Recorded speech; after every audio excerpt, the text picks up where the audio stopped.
Good morning, everyone. Thank you for coming to this conversation of economics of aesthetics.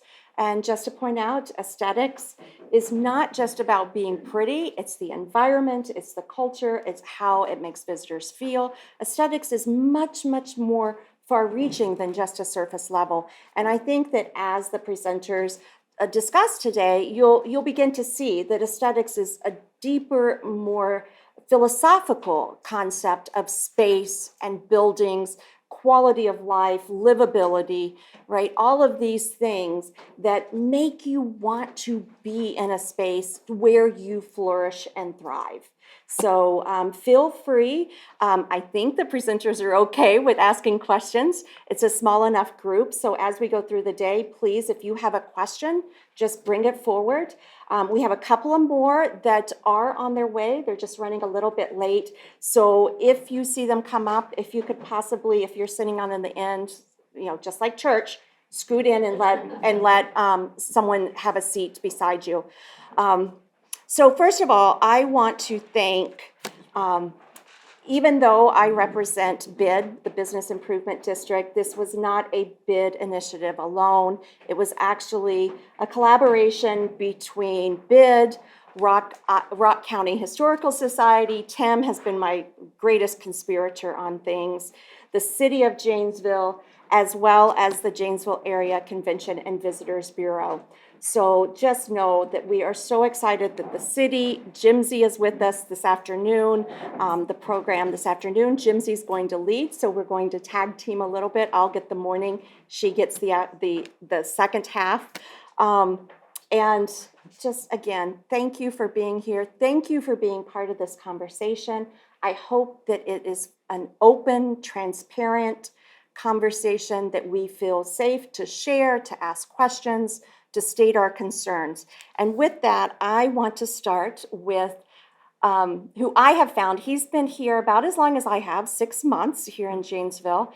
And we actually met, oh my goodness, 20-something years ago when he was down in Texas as a city manager. So it's kind of fun how fate brings you back together. And I've seen the work he's done. I've seen the visions he's been able to manifest.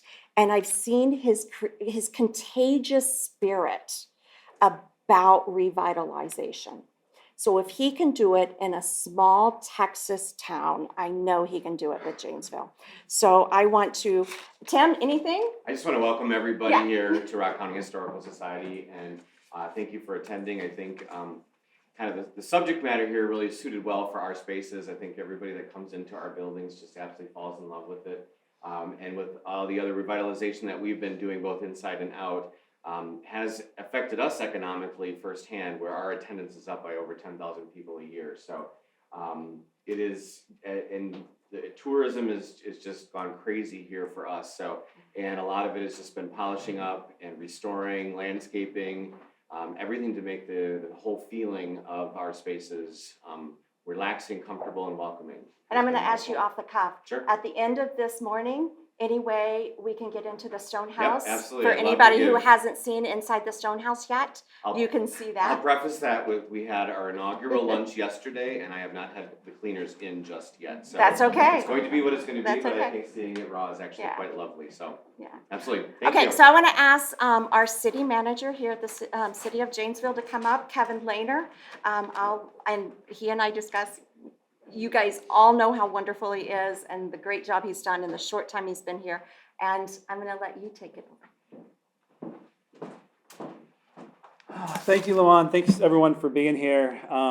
This is a topic that is near and dear to my heart, and I've had a very interesting arc of my career to be exposed to different concepts around the issue of aesthetics and creating that sense of place in a community.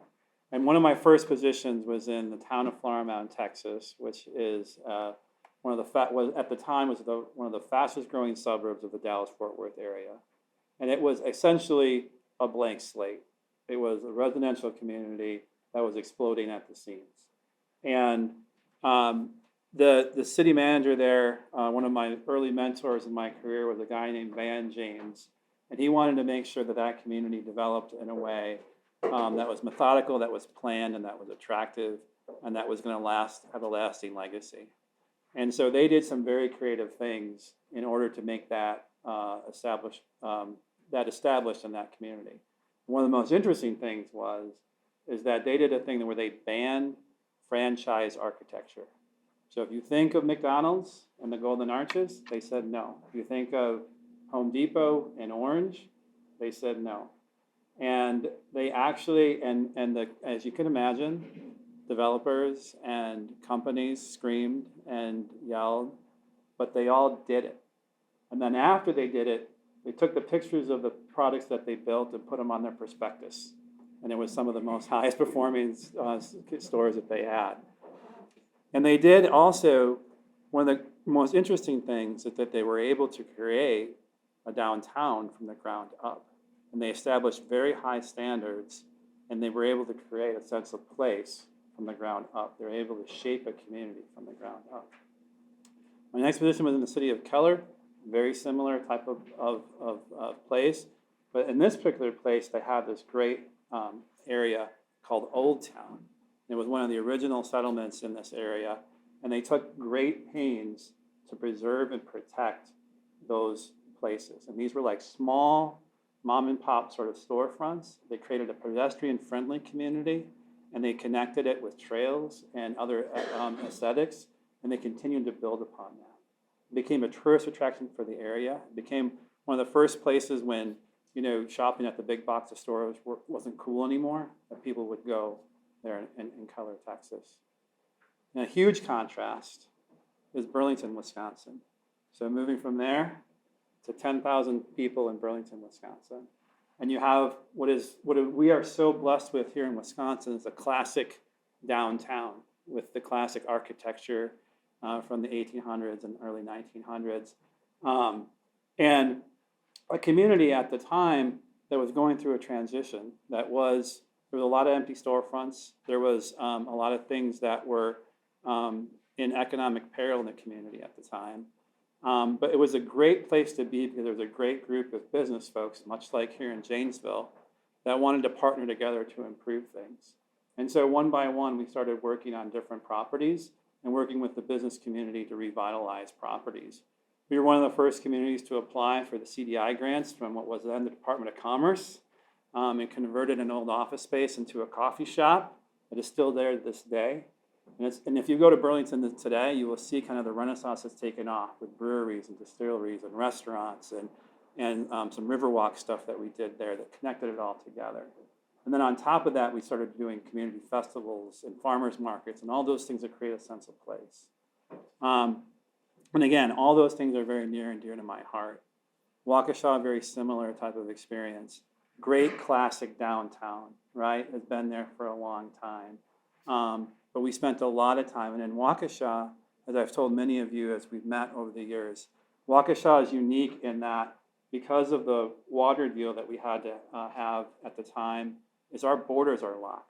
So that city cannot annex additional property and expand out as cities like Janesville can. And so every piece of property that is in that city has to be redeveloped in a way where you're thinking about value, you're thinking about value per acre, you're thinking about having to create height as opposed to going out and those sorts of things. And at the same time, keeping a very high standard for what gets built and what gets redeveloped. And so this is a topic that's near and dear to my heart. My wife laughs and rolls her eyes when I go on vacation because I like to take pictures of cool things and then send them to my planning and economic development staff. And I also grumble about things that don't look good or about things that aren't designed well. And so my planning staff, I'm sure, also rolls their eyes and laughs at me when they get the pictures. And I'll say, I want to do that. This is really cool. We should try to do that. And sometimes those ideas come to fruition because it's just really great to be in those sorts of places. When it comes to this topic, there are things that cities can do. So from a city side, one of the things that we can do is invest in great public spaces. And I'm very, very fortunate that here in Janesville, we have done that in our downtown to a large extent with the help of the business community. And I'm very proud of the work that our staff does to keep that up and to keep that aesthetic there, because it creates a sense of place. It creates a sense where people want to be. We can provide opportunities to create a sense of place and connections, so we can support events. Things like Music at the Marv, things like the Farmers Market, things like the wine walks, the other fantastic events that we have in the city, creates opportunities to create connection in places where people want to be.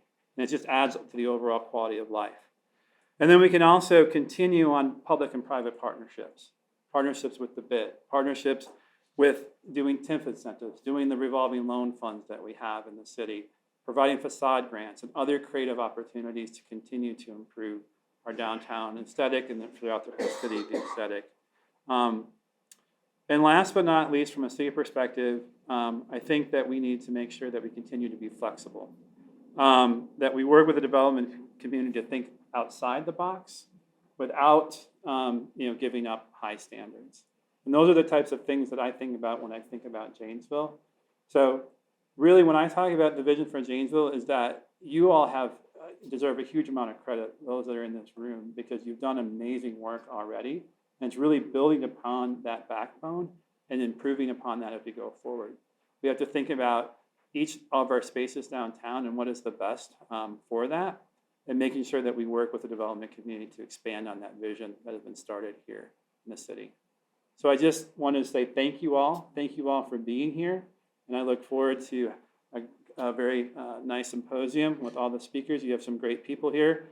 And I really appreciate y'all being here this morning.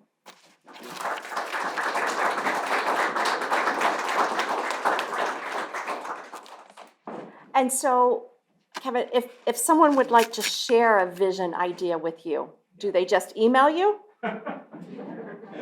How do they get that to you?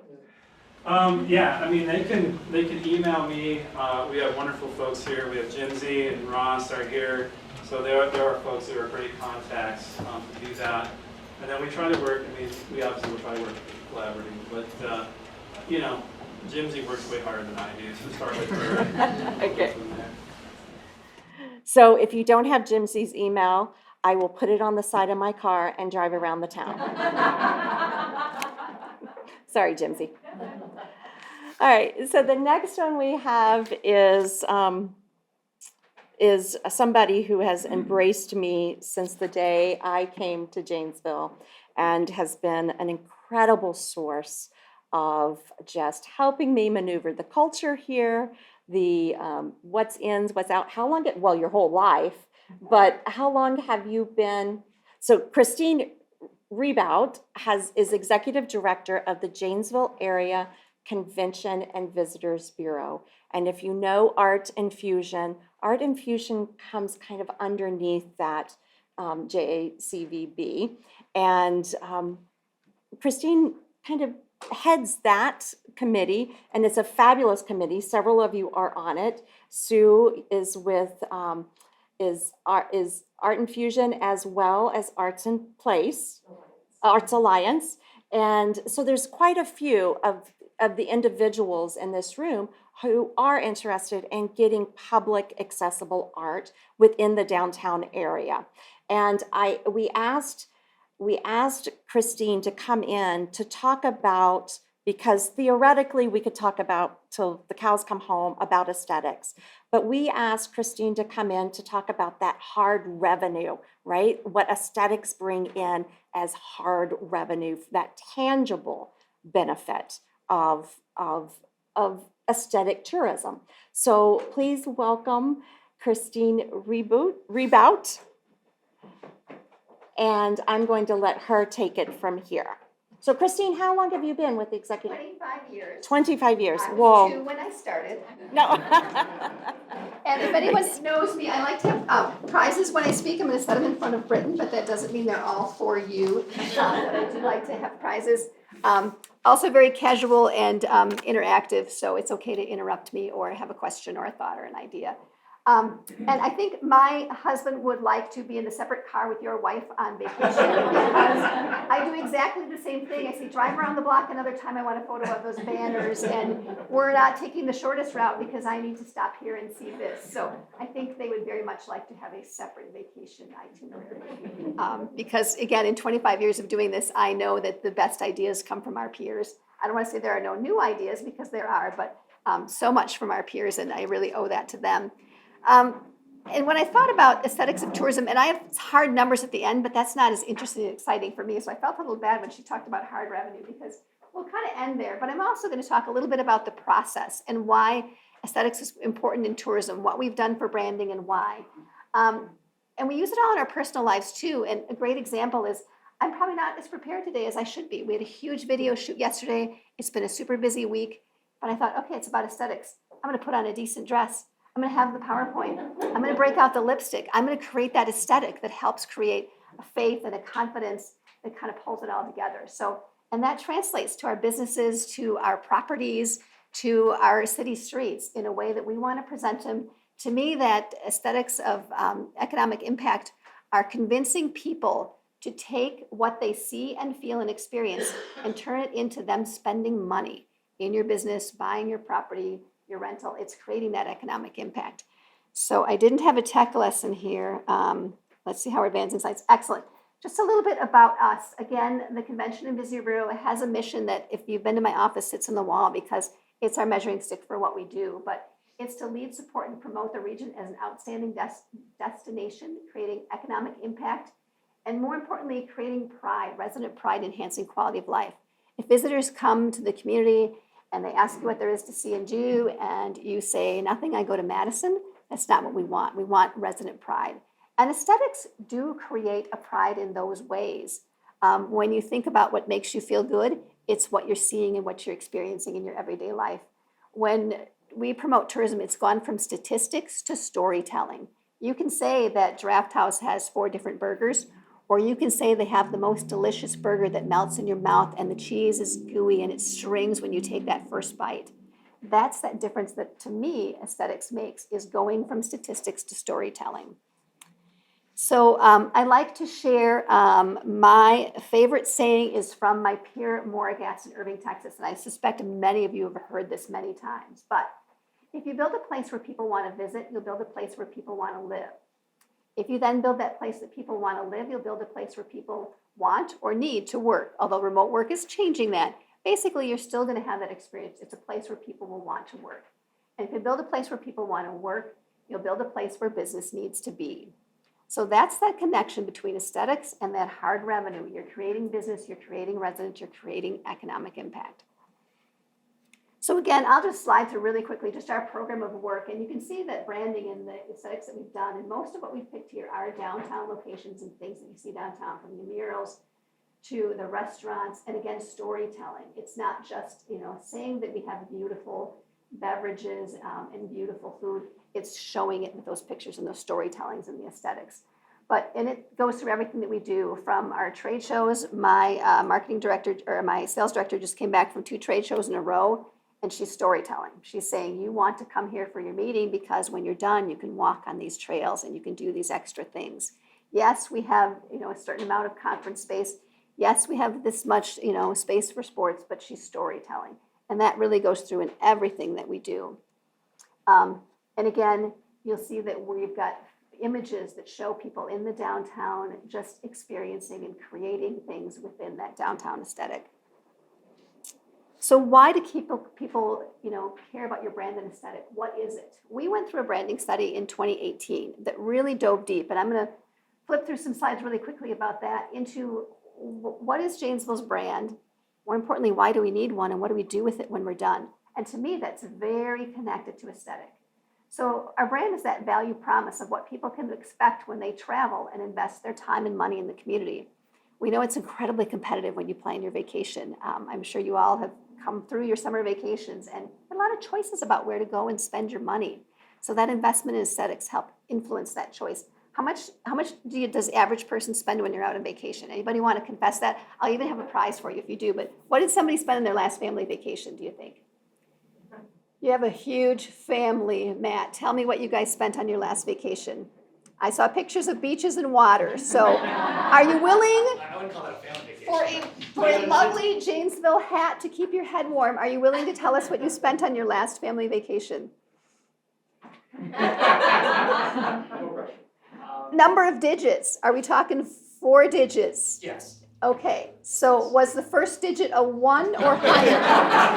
Definitely a couple higher. It was definitely, okay. So we'll give Matt the first prize. But obviously, there is, there's an investment and money spent in tourism. And what you create in your community, in your downtown, matters because you are spending a lot of money. And Matt, some of that was probably with travel, but a lot was with what you forgot and what your kids convinced you to buy.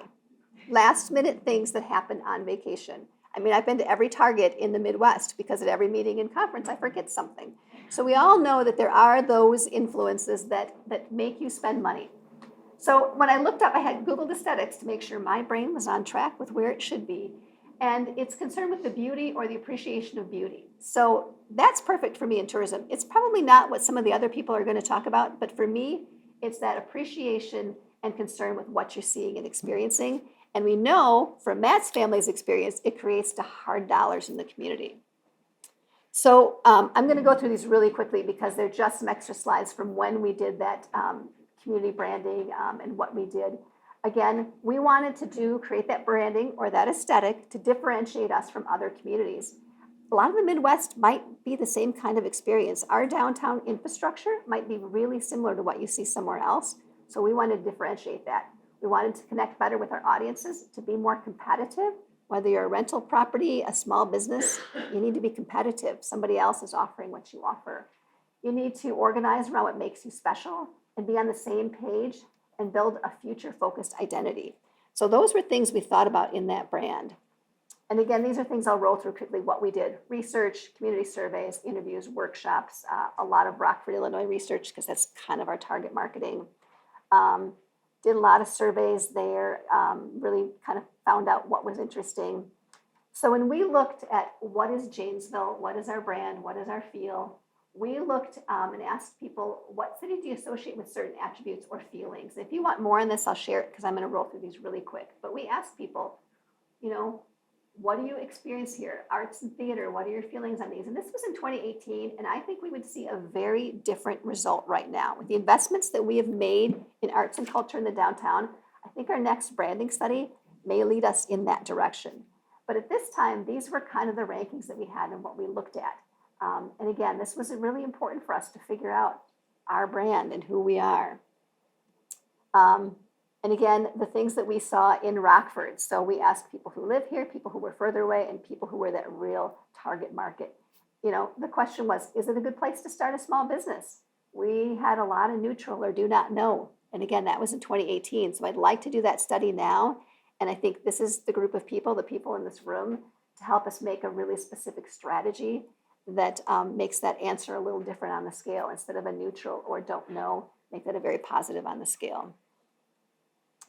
Again, you take all of that, you put it in the funnel, and you see what comes out again.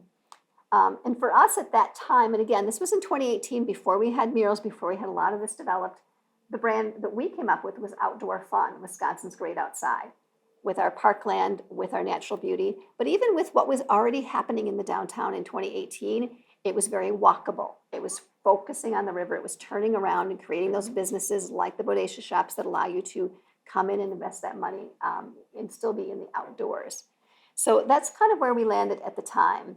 We also thought about our identity, and this is something that every business should really kind of go through, is this idea of who are you? What's your description? What's your elevator pitch? And how do you capture those strengths? And what's appropriate? What's your point of difference? The model we use, and you probably all heard me say this, is if your big call to fame is that you're the left-handed knitting capital of the world, does that have enough play? It needs to be something that differentiates you and is important. Year-round activities, and for us, we were leveraging those parks, the gardens, the trails, the river. Even this campus, we knew it was happening at the Historical Society, making it a campus, not just one building, but something where you could walk around and have an experience. So we looked at a lot of positioning options, and Outdoor Fun was really kind of where we landed. And again, we wrote those concepts and those phrases that talked about who we are and what we wanted to do. We looked at key strengths. We looked at what was going to bring people in and have them spend money. A river walk, something we've made huge progress on, but that was just kind of a dream in 2018 and a thought that we could create that river walk with outdoor dining paths, kayaking, boating, and events. And it's so exciting for me to look back at this and see where we are now, knowing the activation, knowing we had over 1,200 events that took place in the town square and in the downtown last year. Sandy's in the corner and she's just getting over a horrible cold, but I'm going to call her out because she manages our events calendar. When I say, how many events did we have downtown in this time frame? She pulls it all out for me and manages it. She does a fabulous job on all of that. So we kind of looked for creating that brand in a way to get people to spend their money on what our strengths were. We did an inventory study. This would be really fun to do now because I think it's changed a lot, but we did an inventory of what do we have. And we have had Art Infusion since 2011, but it was mainly a chalk art festival and didn't involve large-scale murals until 2020, until the work that Sue has done with us and Nigel Orion. But we looked at all of those events in inventory and said, okay, what makes us special? And then we needed reasons to believe, again, that storytelling. When somebody says, are you really? When you're bragging about your fishing story or your hunting story, and somebody says, are you really? We needed to put that proof in the branding and the proof in what we were telling people about us. So we pulled out those things that were proof that we really were this great outside destination. And again, adding to this will be really fun, and we will look next year completely, tearing that branding apart and looking at what's fun. But those reasons to believe are really, really important to have. And if you're a small business owner, you kind of want all of your team member to know that, even the new hire at the front gate. I went to Bodacious Shops this morning to get my coffee, and that's another great example of how that atmosphere creates spending.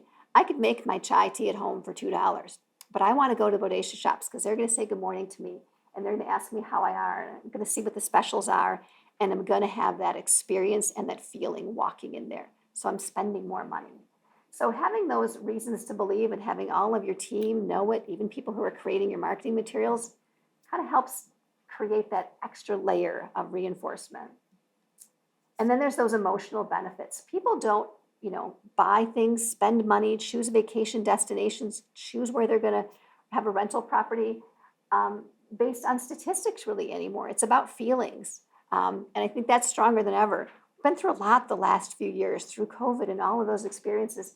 Man, we just want to feel good at the end of the day. So creating those emotional benefits is really one way that we target and begin to create that economic spending through tourism, because we want them to feel good. We want them to feel togetherness and camaraderie. If you were downtown yesterday, you saw we had a huge video production. We had 7 large trucks and we had a semi-trailer. We had lots of things in there. And what we were shooting wasn't a checklist of things that we have one of these and we have one of these. We spent a good hour in Lark Restaurant showing people taking bites of food and bringing out new food. It was about creating an experience. It was about the couple sharing their food. It was about them looking at the murals and embracing each other. It was very much a feeling and an aesthetic and not just checking a box. So those emotional experiences of what you want to feel.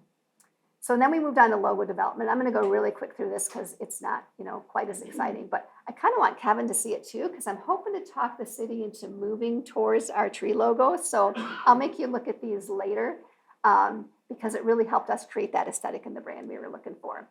So we wanted everything we did to have that new and refreshed look. So again, I'm going to run through this really quick. Brand keywords. I think that's a really big part of aesthetic and creating that image. What words do you want to used about you? So we really thought about brand keywords. And when we create marketing materials, whether it's my team or someone else, this is kind of the list that we pull from. And when we show ads, and right now we're getting our visitor cover, which is incredibly stressful because it's the one thing people think about. We say, what does it make you feel or think? And we want this to be the answer. We want those words to be what they think of. So, and that's an exercise any business can do to really think about, what your aesthetic and what your brand is. Our photography and our copy, that all needs to match that feeling we're trying to create.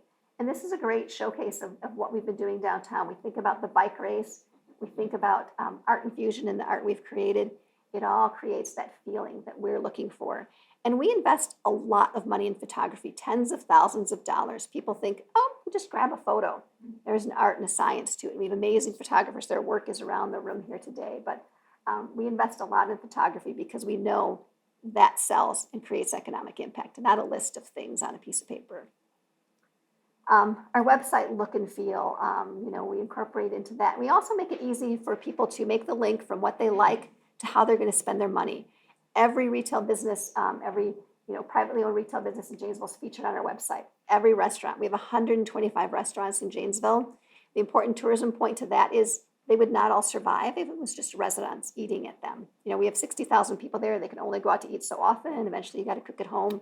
So we know that at least 50% of the people in all of your favorite restaurants are from out of town, creating that economic impact and supporting your restaurant. So take a look at our website if you're not familiar. A great resource for what we have to offer, but also a great way to tie that complete picture together of how to drive people from liking what they see to spending that money. Social media, hopefully you are engaged with us on social media, Instagram, Facebook. We do a lot of experiences. TikTok, I'm not the expert there, but Katie on our team has done a great job of going out, experiencing things and putting them up there and linking them to the local business. So after you see the Margarita Tower at El Jardín, you want to go there, and that's where you want to spend your money. Our blog, we always have things going up there. Advertising, print, we're going to click through these again fast. Wayfinding signage, we're still getting there. But that's really just kind of a look at what we do. And then talking again about that specific economic impact, we'll talk a little bit about we drive meeting and conference events, sporting events, group tours, all of those things that we want to spend money and come here. When we convince a meeting planner to come here, they're going to bring 150, 200 of their friends who are all going to spend $200 a day here in your businesses. And they're going to think about relocating to your property because of what they saw. So there really is economic impact there in what we do. We had a group tour in town yesterday, a bus of 55 people. They started at Wisconsin Wagon. Were they here, Tim? They were here at the Historical Society. They were at the Botanical Gardens. There were 55 of them all at once spending money. How did your gift shop do with them? Very well. We had a record day yesterday. Yes. And the same with the gardens. They think, it's just a bus group coming in, and then they leave the gift shop with a several $1,000 day, and they feel pretty good. Yeah, Tim, what were your gift shop sales like? Yesterday we were 4 digits, which was amazing for a little consignment artist gift shop. So. All right, sharing that personal information more. Thank you. I will, if I could just quick add, it was a really wonderful day. We actually had 3 separate events going on at lunch, with this tour being one of them, and it all went so smoothly to see the campus so activated in the different museums and in the Stonehouse and whatnot. So it was really a great day to be up here. Yeah, and the money in the cash registers was Absolutely. real, and it feels good. Yeah. Thank you. Just a little bit about our social media stats and engagement we've created. And this is a little bit dated too. We've probably increased that quite a bit. But again, we've got 20,000 followers on Facebook, and they're not there for spreadsheets and data. They're there for experiences, and they're there to see and feel. Strong following on Instagram too. And again, well over 2,000 followers on TikTok, because it's about what you see and feel and experience that aesthetic. And again, the hard numbers, I promise there'd be some at the end. When we look at our 2022 economic impact from tourism, we know, and we use a couple of companies that do this, they do their studies. Tourism Economics does all of the work for the Department of Tourism. We tap onto that and get Janesville zip code specific tourism spending. We know visitors to Janesville spent $159 million in 2022, and that's up over 12% over pre-pandemic levels. We don't really talk about being over 2020 or 2021 because that's easy. They were not great tourism years. So what we're using for a benchmark is those pre-pandemic years, and we know we were up 12% over those years. And I struggled with what's our top limit? When do we max out? How busy is everyone, and what's the right amount of busy? And when does it transfer into getting more bodies in the door, to having those bodies spend more? Because there's 2 ways to increase your economic impact from tourism or from anything that you do. You can bring more people in, or you can get them to spend more. So that old retail trick and that end cap, it's to get you to spend more at the last minute while you're there. So for Tim, it's not just the admission ticket. You expanded your gift shop tremendously in the last couple of years because everybody's going to spend more. Absolutely. So that's vastly important. We also know that tourism in Janesville created over 13 million in state and local taxes, and that was an increase of over 7%. So real hard dollars and real money. Our Uniquely Janesville campaign was something we started during the pandemic, and it was something because we couldn't go other places. We wanted to remind our residents, what do we have here in Janesville? But now we know that's the differentiation point, and we've continued it out, a strong marketing campaign. We invest about $30,000 in marketing Janesville-specific businesses, things you can only find here. You're not going to get a Draft House burger in Sheboygan. You're only going to get it here. So that Uniquely Janesville campaign really focuses on things that we have here, from super cool, unique places like Mystic Moraine Minerals to Genisa to the Sugar Exchange, things that you only will find here. So that's been a really successful and fun campaign to do for us.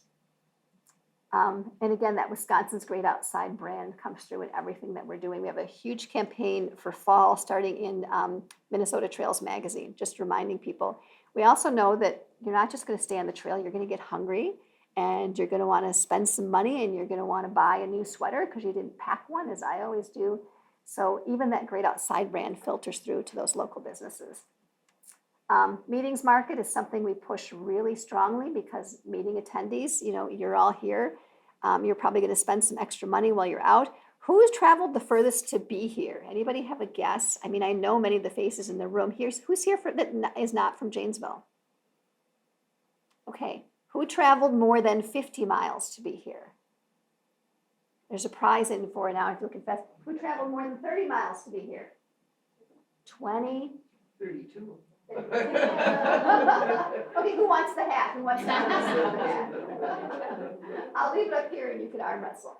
But while you're here, there's a pretty good chance while you're here, you're going to want to see something we've talked about. You're going to have to go in Tim's gift shop now because we talked about it. We know when we travel for meetings, we're just going to spend extra money. And people will question me on that. And I say the next time you're going to a meeting, put only cash in your pocket and use that as your spending power. Because when we use our credit cards, we kind of forget. My husband reminds me when the bill comes, but we forget what that's like. Put what you think you're going to spend in your pocket in cash or in your wallet in cash. Use it on your trip and then see how soon you run out because you're spending so much more than you thought while you're on that trip or on that vacation. And again, Matt, you know when we have groups in town. It's an easy fix to know when people are in and they're spending money. Tim, you know when a large meeting is here because they're in and they're spending money. So we know that economic impact trickles through. And again, Art Infusion, I didn't want to leave without talking a little bit about that. We launched it in 2011 as a chalk art festival. And then in 2020, we transitioned to those murals. In 2023, we did chalk art. We did 3 new murals. We added one since I did this presentation.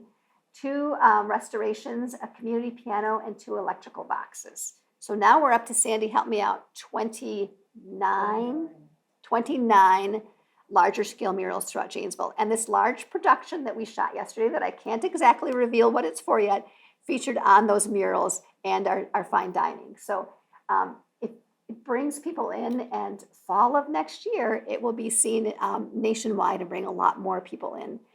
So that Art Infusion has been great for us and transformative. And this is just the mural. And this mural is a great story because some of you may know my husband is featured in that mural, and it was not his intent. I said, would you give the artist a tour of our farm and introduce them to some women in agriculture? And then suddenly he was on the mural and not very happy. So those things happen. But happy to answer questions, talk about your tourism spending, what you see, more things you want to dive into. I'm happy to have an open discussion now. I don't know what my exact time is, what I've got left. We're going to keep going. We're going, okay. But we got to keep going. But there are some materials that Christine brought from the JACVB over here on the table. So feel free, when we have a break, we're going to have Jason and Joe, and then we'll have a bit of a coffee break, and feel free to help yourself. All right, thank you. Thanks, Christine.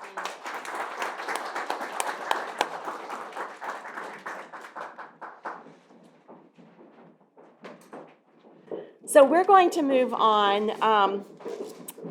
I was thrilled beyond words, back in May, that I encountered along with Ross and so Ross from the Economic Development and also Elena from Downtown Janesville, Inc., we went to a Wisconsin Economic Development Corporation workshop in Madison back in May, I think it was.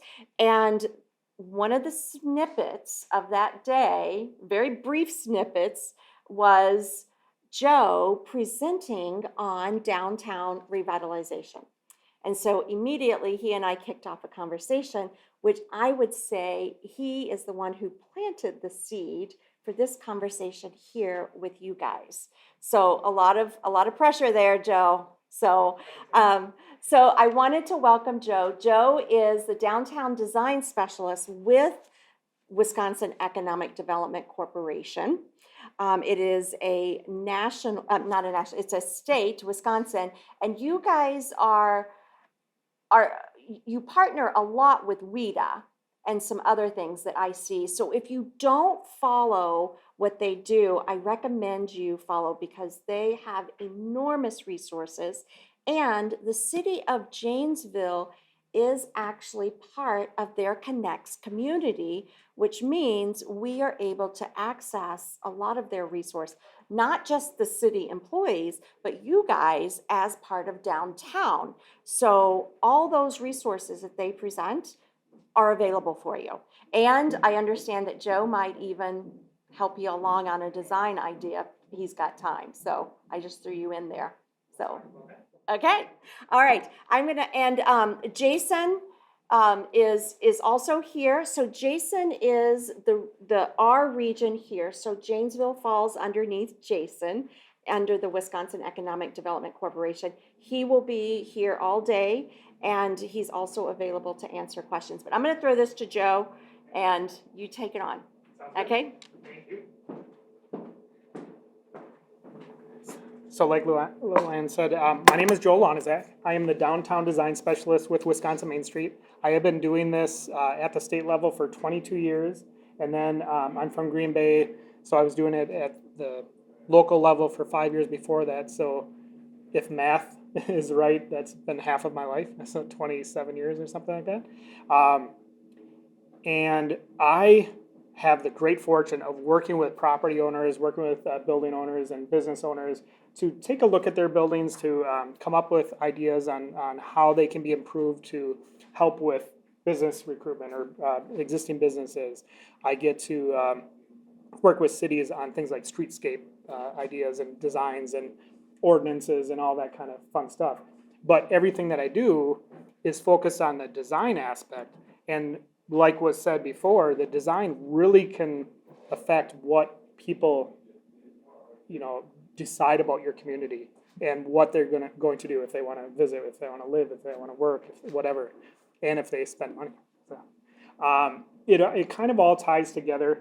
And the Main Street approach really looks at design as just one portion of it. There's also promotions, bringing people here, like Chris talked about, and then as well as economic development. And Jason's going to talk a lot about some of our grant programs that we have with WEDC as well. So with that said, now I have a lot of photos in this, and normally when I do a presentation, I have photos from all over Wisconsin, all over the United States, because like was mentioned before, when I go to a community, I'm taking 150 photos if I'm there for an hour. It's pretty sickening. But for this, I kept finding that every example that I wanted to share of how the design aspect is economic development and why communities are smart to invest in downtowns, I saw examples in Janesville that fit exactly what we wanted to do. So a lot of these, I had to go online and find them, but you guys are doing a lot of everything right. Now, because I have been doing this for so long, the first decade and a half or so, we struggled to convince people that downtown was worth investing money in, worth opening a business, and worth even visiting with your windows open in some cases. So it's come a long way. And we used to have to share stats like this because communities weren't investing in their downtowns. They were letting them crumble, the curbs, the gutters, the sidewalks, the buildings. And if the public sector wasn't investing, there's no way that the private sector was going to have any confidence to invest in their buildings either. So after years and years and years of us kind of saying kind of the same thing over and preaching the importance of downtown, we found that, boy, even our small communities like Darlington, Wisconsin, or Shullsburg, Wisconsin, they're doing so much great work. And then, of course, communities the size of Janesville, Beloit, Kenosha, whatever, doing so many great things because they're focusing on the downtown.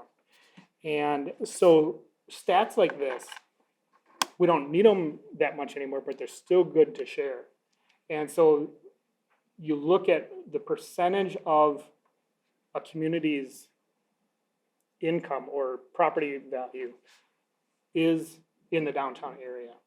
There is data to prove why downtowns are important to invest in, but what I'm going to share in the next few slides are kind of the visual and social and sustainable and some economic reasons.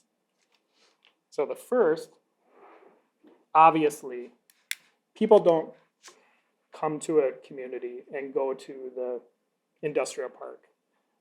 They might not go, they probably don't go to the hospitals to find the character of the district. Those are all important things, and subdivisions are important in the whole scheme of things, but they go downtown to see the character of the community.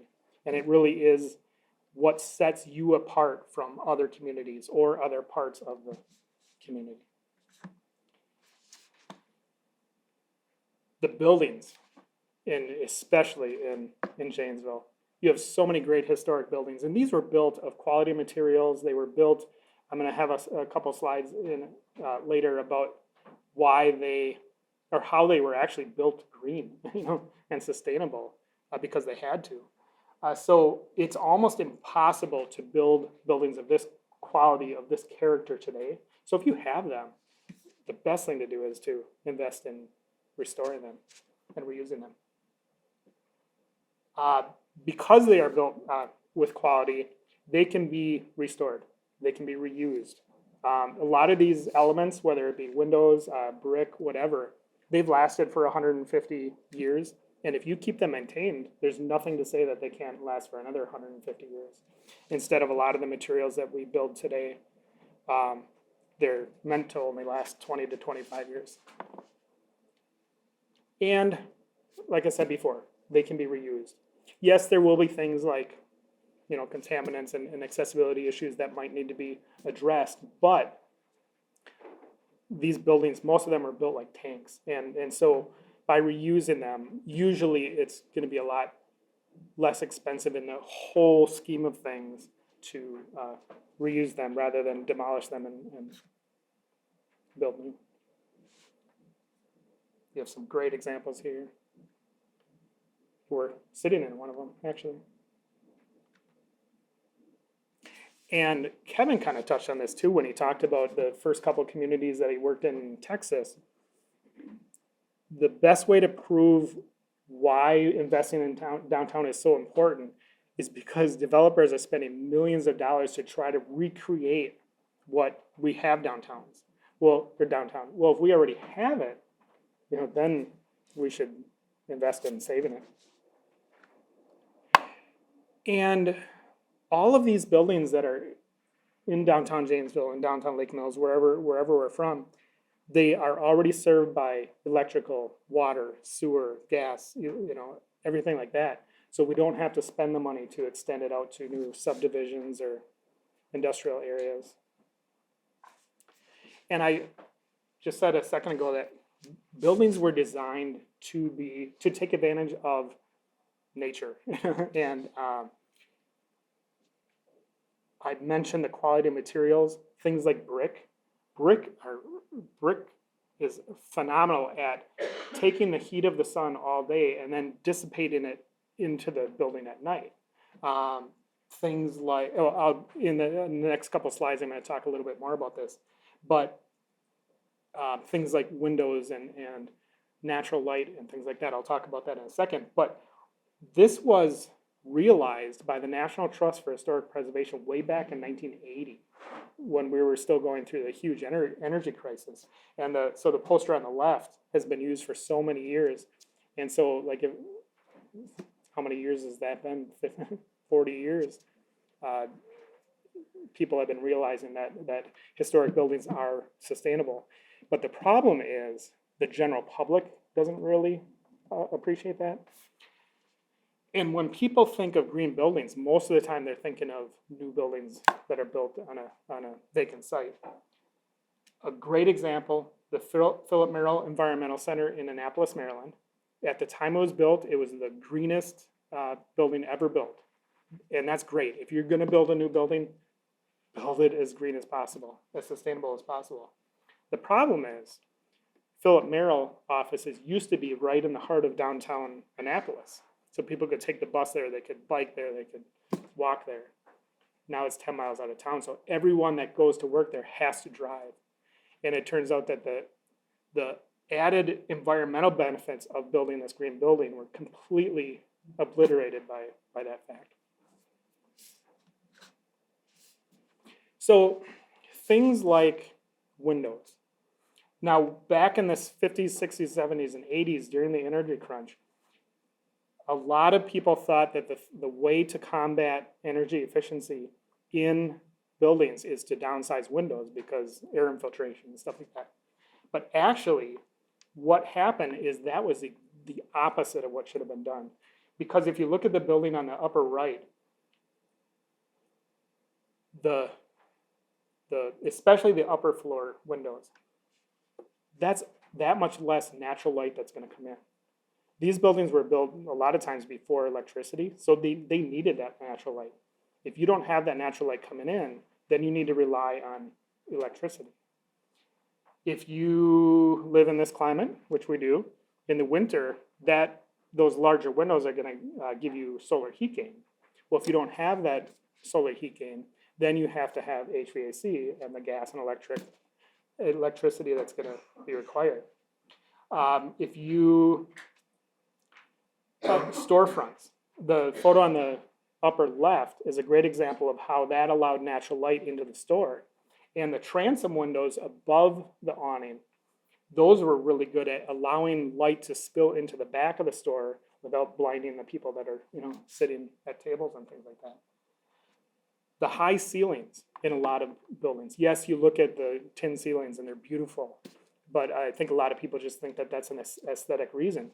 But because a lot of times they were kind of curved at the side, that allowed airflow to get through the space. So if you did have radiators and things like that, it dissipated it throughout the building. And then things like awnings, having them retractable can control the amount of sunlight on a sunny day or a cloudy day. And then on the upper windows, having windows that opened, the double hung windows, allowed ventilation, which now if you don't have those, you have to rely on your HVAC system. And then anyone who knows me knows that I despise the word demolition. Yes, there's a time and a place for some of it. But from a social, environmental, and economic standpoint, I'm going to talk a little bit about why I try to encourage people not to look at demolition as a first resort. You can see on the building on the left, I mean, what a great architectural structure. People that don't even own it, people that might live by it, live in that neighborhood, that's part of what builds the character of that community. And when buildings like that are lost, you lose something from a social aspect. My wife and I cringe every time we watch home improvement shows and we see the sledgehammer come out. It's like, either reuse them or take them off carefully and donate them. But sending them just to a landfill is so irresponsible. And we see that with windows. We see that with so many materials that could be either saved and still reused on the building, or at least donated, or heck, sell them. And then demolition, you tear down a building, all of the materials that had to be harvested or created to build that building are now gone, plus in order to build a new building, now you have to, harvest more trees and build more plastics and vinyl to build the new one. And we all know that the cost of construction materials are going up. That is another case for reusing existing buildings because it's a lot less material dependent. It's more labor dependent, which is also good for the economy. But what doesn't get talked about is the cost of demolition. The cost of demolition is skyrocketing. And I heard an example just the other day of an old library building that they got a $1 million demolition estimate. $1 million. That $1 million, what that could do to restore that building instead of demolish it is amazing. I mean, so thankfully they saw that and they said, we're not going to spend that money just to demolish it. And the problem is you spend that $1 million on demolishing it, now you have a hole in the ground. And in order to have a building that's usable, then you have to spend another $1 million to build a new one. Whereas if you spend that money on restoring it, you're done. And Little Tigerton, Wisconsin has ruined it for anyone who will ever tell me that the building is beyond repair. Because this building, in most people's perception, was beyond repair. I mean, you can see on the photos on the lower left, there were windows that had been gone for 20 years, so all that water was getting into the walls. The roof was so bad that the floors were buckling. It was like a roller coaster trying to walk in there. People would have cried. I would have cried if they tore that building down, but people would have understood because it was in such bad shape. But Little Tigerton, Wisconsin, population 780 people, I think, said, no, we are going to raise the money and we are going to restore this. And now it serves as their library, their Main Street office, community center. So I guess what I'm saying there is there are a lot of great contractors out there, a lot of great engineers. Not every one of them has experience with historic buildings. So make sure to not just jump at if they say that a building is beyond repair, get a second opinion. A lot of times it just takes people to see potential. Luan mentioned that I do provide design renderings and things like that. I will say that is only for the designated Main Street communities. Lake Mills is one of them. However, this is a good plug to hopefully maybe someday that Janesville might consider applying and moving up from Connect Communities status to Main Street status. Little plug there. And with that, you would have access to my design assistants, a lot of other assistants that I'm going to talk about in a little bit. But this gas station in Viroqua, I mean, I think everyone that drives by it says, well, why is that thing still standing? Just take it down. But a local entrepreneur wants to do a distillery there. And so he had me draw drawings, and it could be a great building. And I love this story in Little Gordon, Wisconsin. I believe this is up kind of by Superior. They had this building, old metal gas station that had been sitting vacant for so many years, and everyone just was waiting for it to come down, tear it down, tear it down. But one citizen bought some paint. He didn't restore the building. It still needs to be restored, but he got some volunteers together and they painted it.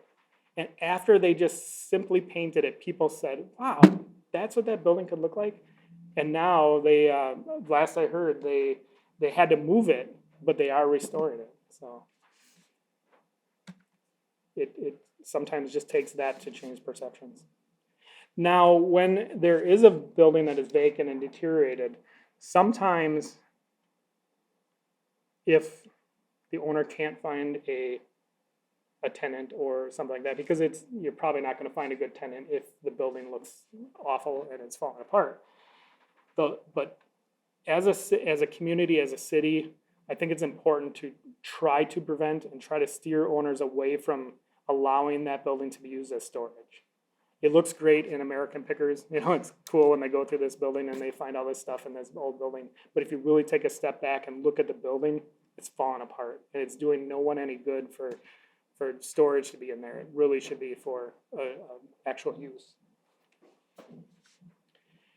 And especially if your community can forbid ground floor storefronts from being converted into residential, that is an irreversible change that once you do that, chances of the next property owner taking it back to commercial are pretty nil. And vacancies, whether they be upper floor or ground floor, so important, not only from a economic standpoint, but from a community safety standpoint. Any fire department, any police department will tell you that that's where crime, that's where drugs and stuff can occur. And if they're vacant, they're not being monitored, and that's where a lot of fires happen. That's where a lot of public safety issues can happen. So moving off of specifically the building itself, downtowns in most cases offer areas where startup businesses can afford to open. Maybe they're smaller storefronts, maybe they're in older buildings where it's not really expensive rent. That's a great place for a startup to start. But it's also great because people are looking for that charm when they're figuring out where to shop and dine. One of a kind outdoor seating. You have a lot of great examples here in Janesville of this, and you're taking advantage of it. There's so many different alleyways and things in downtowns that you just can't find in a new development. Great example. So many of our alleyways now are used for, or they used to just be used for deliveries and things like that. But they're more visible now. They're used for parking or things like that, but they can be used for a mix of uses, for entertainment. And people come downtown because it's walkable. You know, they don't go to the suburbs where there's no sidewalks and no bike paths, anything like that. We know that people like to park right in front of where they are, especially at larger big box stores. They want to park as close as possible. But in a downtown setting, at least if you can't park right by, you have things of interest to help you forget that you have to walk far. In downtown settings, a lot of times they are geared towards more modes of transportation than just the automobile. So pedestrians and bikes and segways. I don't know if those are a thing anymore. And there is no better backdrop than downtown for events. You have taken advantage of that fully here in Janesville. And public art. You are taking a backseat to no one when it comes to public art. You've invested in it. Whether it be murals, whether it be sculptures, whether it be interactive things, you've done such a great job here. And that's what's going to attract people. All right, so a lot of times I can talk until I'm blue in the face about all of this, but if I don't talk to people about how it affects their pocketbooks, sometimes I get the glazed over look, or they don't take me seriously. And we worked with UW Extension in 2015 to conduct a survey, and it was Dana Sarver from here. She was the head of this when she was in school, and just in a general nutshell, what they found was that in almost every case, if a property owner or a business owner invested in improvements to their facade, it resulted in better sales for their business. Now, I'm going to preface that by saying it's not always going to be the case, because you could invest $1 million in your property, but if the business that's in there runs a poor business, then it doesn't really matter. But most cases, you are going to find that it will positively affect businesses. So, Lon mentioned that Janesville is a connect community, and I mentioned the Main Street program a little bit. I'm going to talk about what resources that you get from us, WEDC's Wisconsin Main Street Downtown program. And I'm going to start out with Main Street. And I kind of touched on it a little bit before, but this is a program where if a community wants to become a designated Main Street program, they then have to create a separate organization, or it could be an existing organization, but there has to be an organization that's going to focus directly on the downtown. In a lot of our communities, we have chambers, we have convention, visitors bureaus. In a lot of cases, especially in larger communities, that is citywide. But this helps to focus right on the downtown. And so we require that a community set up an organization, have a minimum budget of like $70,000 to work on projects, to pay staff, to do everything that it takes to do this. But with that bare minimum of $70,000, a lot of communities will have budgets of $120,000, whatever. Anyway, what you get for becoming a Main Street program is we then help you help yourselves. And so you have a Main Street director, you have volunteers that would focus on downtown, and we can provide the design assistance that I mentioned. We can provide assistance to developers or property owners on how to figure out if, do pro formas on if a development can make sense financially. We can look at your events and figure out if they're working for you or track the numbers. So it just runs the gamut on things that we can provide. We do, then in 2013, we created a Connect Communities program, and Janesville, Britton, help me if I'm right, you came in right at that year, yeah? So you're one of the longest serving Connect Communities. And we wanted to do this because we work in 35, 36 Main Street communities, but we want to expand our reach. And so we, I think we're now up to 90 Connect communities. And with that, while you don't get the hands-on technical assistance, you get access to all of the things, all the other things that we provide to Main Street. So a chatter group, which is a networking listserv type of thing. All the workshops, all the roundtable discussion groups, all the webinars, all the things that we provide are open to Connect communities. We've been doing this for 30 some years. There isn't anything that a community has done, or there isn't anything that you might want to do in Janesville that probably hasn't been done somewhere else. So we can give you examples of what they've done, how they've set it up, save you a lot of time, a lot of effort.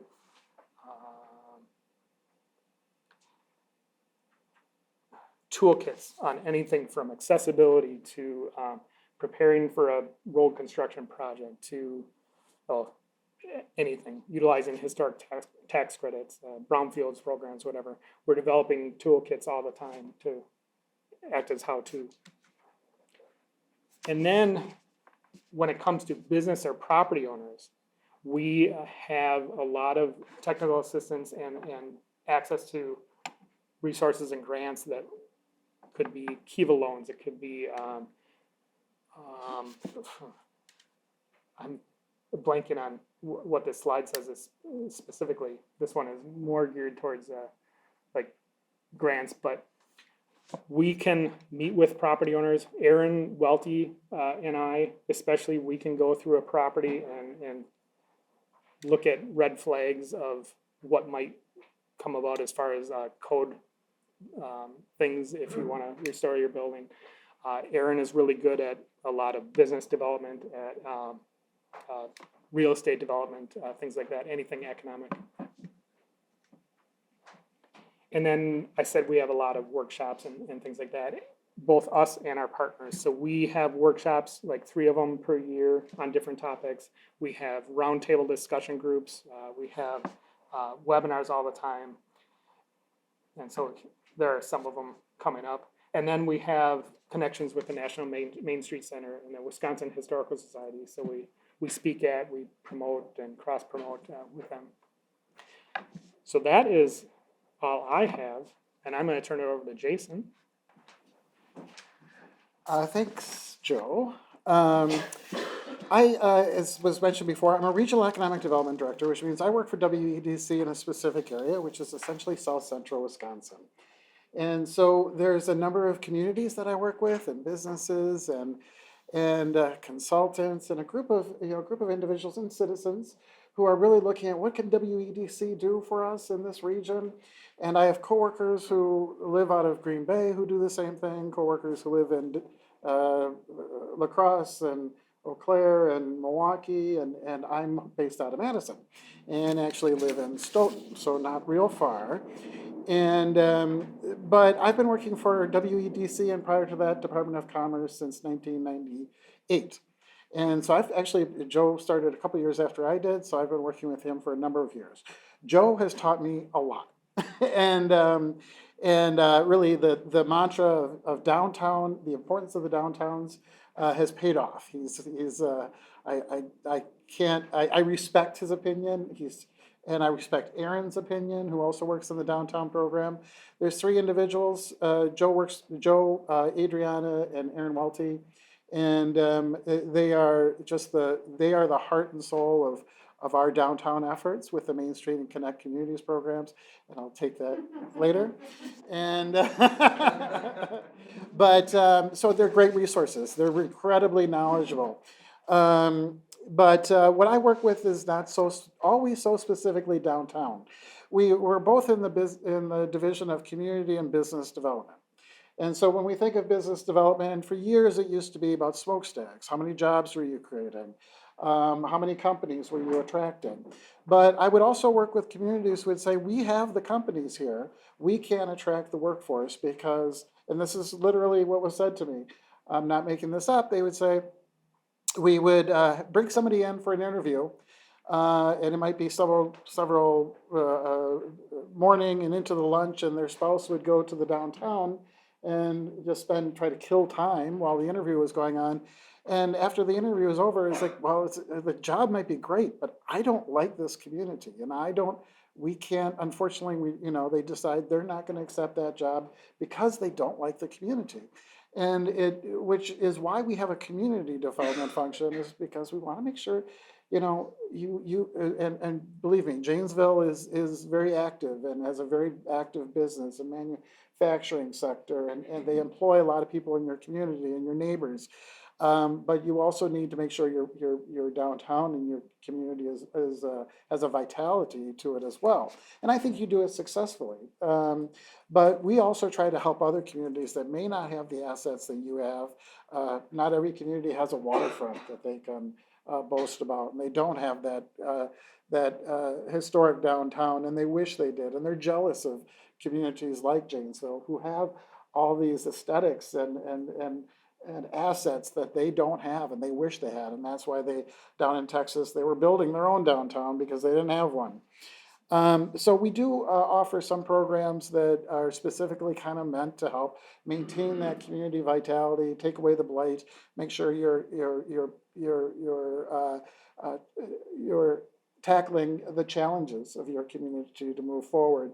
And one of our most popular programs, and something that we've put a lot of our own assets into, when we talk about how much do we fund a certain program, we get to decide internally. The legislature isn't telling us you have to have this program.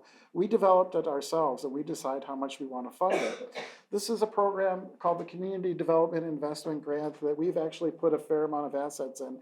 Of our block of money that we get to use, we've put $8 million into this program, in part because it is in such big demand by communities, and we do feel like it's has a big effect and has positive impact on communities.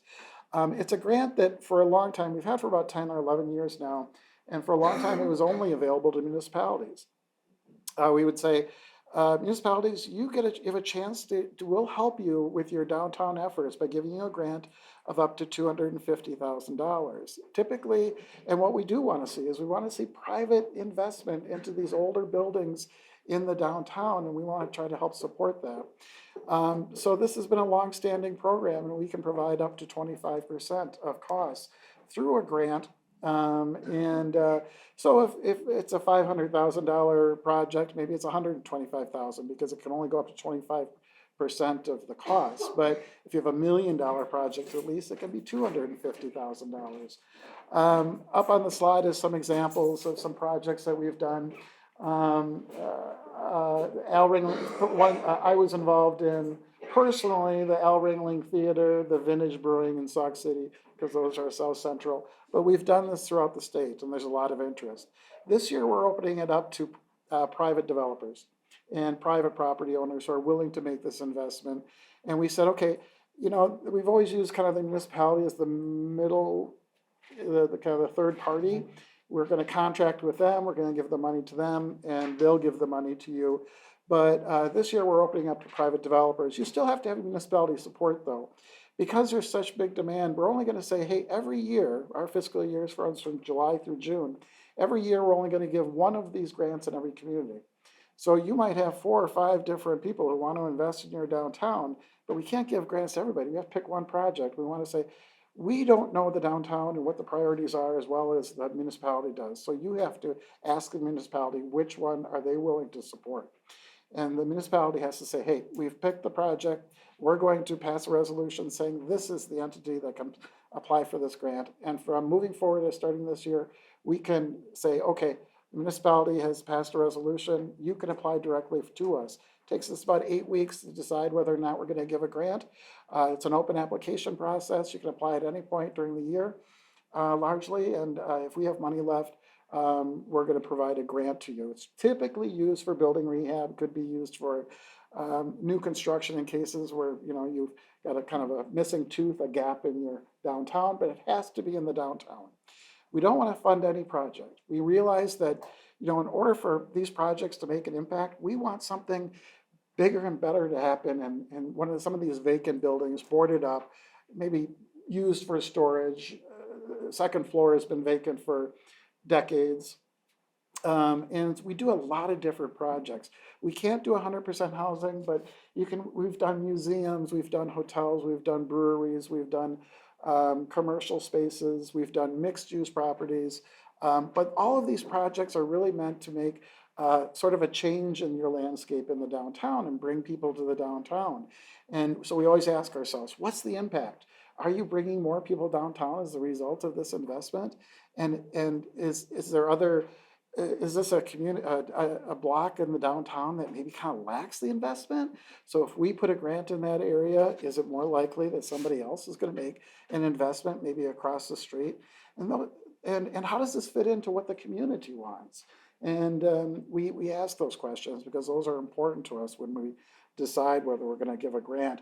So with an $8 million project budget, we're going to do, and 250 being the max, we're going to probably do at least 40 projects, maybe 42, 43 projects every year.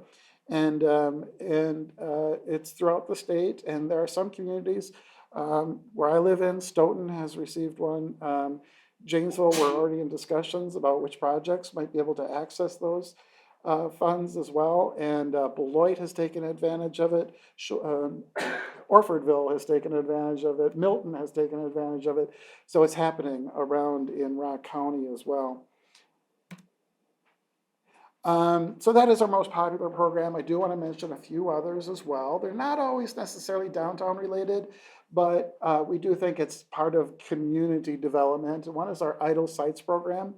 We developed this program about the same time in order to try to tackle some of these vacant, underutilized larger sites like the GMs, the Chryslers, Tower Automotive in Milwaukee.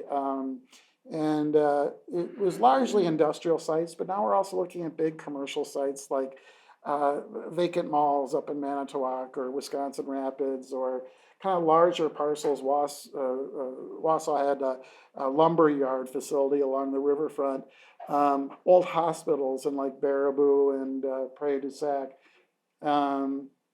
Osceola, and we're looking now at old schools as well. But basically, they're larger properties that are kind of vacant and underutilized and tough to get really get started in trying to make something happen. So we're offering a $200,000 grant for available only to communities in order to help. And sometimes that grant is used to kind of rehab buildings or maybe split up the infrastructure, put in streets in some of these large properties. So you can kind of break up how the development occurs. So we kind of feel like and one of the most, Garver feed mill is used as an example. I remember, and you talk about the value of not demolishing a building. I don't know if you've ever noticed Garver feed mills on Madison's east side, and it was run down.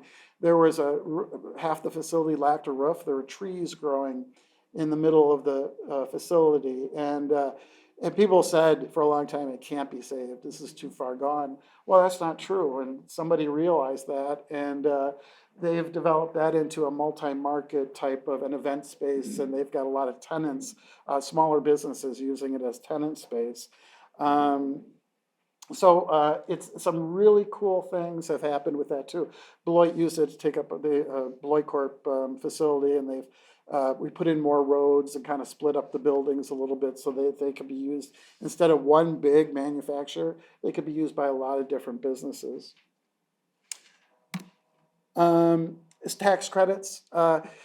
We are kind of the financial side of the tax credits. Anybody, you may be familiar if you are occupying or run a business out of a downtown building that typically these older buildings can be, you can work with the Wisconsin Historical Society, which is the State Historic Preservation Office, SHPO, that determines if you're eligible for a state or federal tax credit, and then also work with you to decide, okay, what work do you want to do and what it would be eligible in order to get tax credits. And they're called qualified expenses. So a lot of the interior work is often qualified, but you want to make sure that you don't, change the historic nature of the building. You don't want to replace the brick with a vinyl facade. You don't want to tear off a good portion of the building. You want to maintain sort of the integrity of what makes it historic, but that doesn't mean you can't renovate and make it usable and positive, similar to what,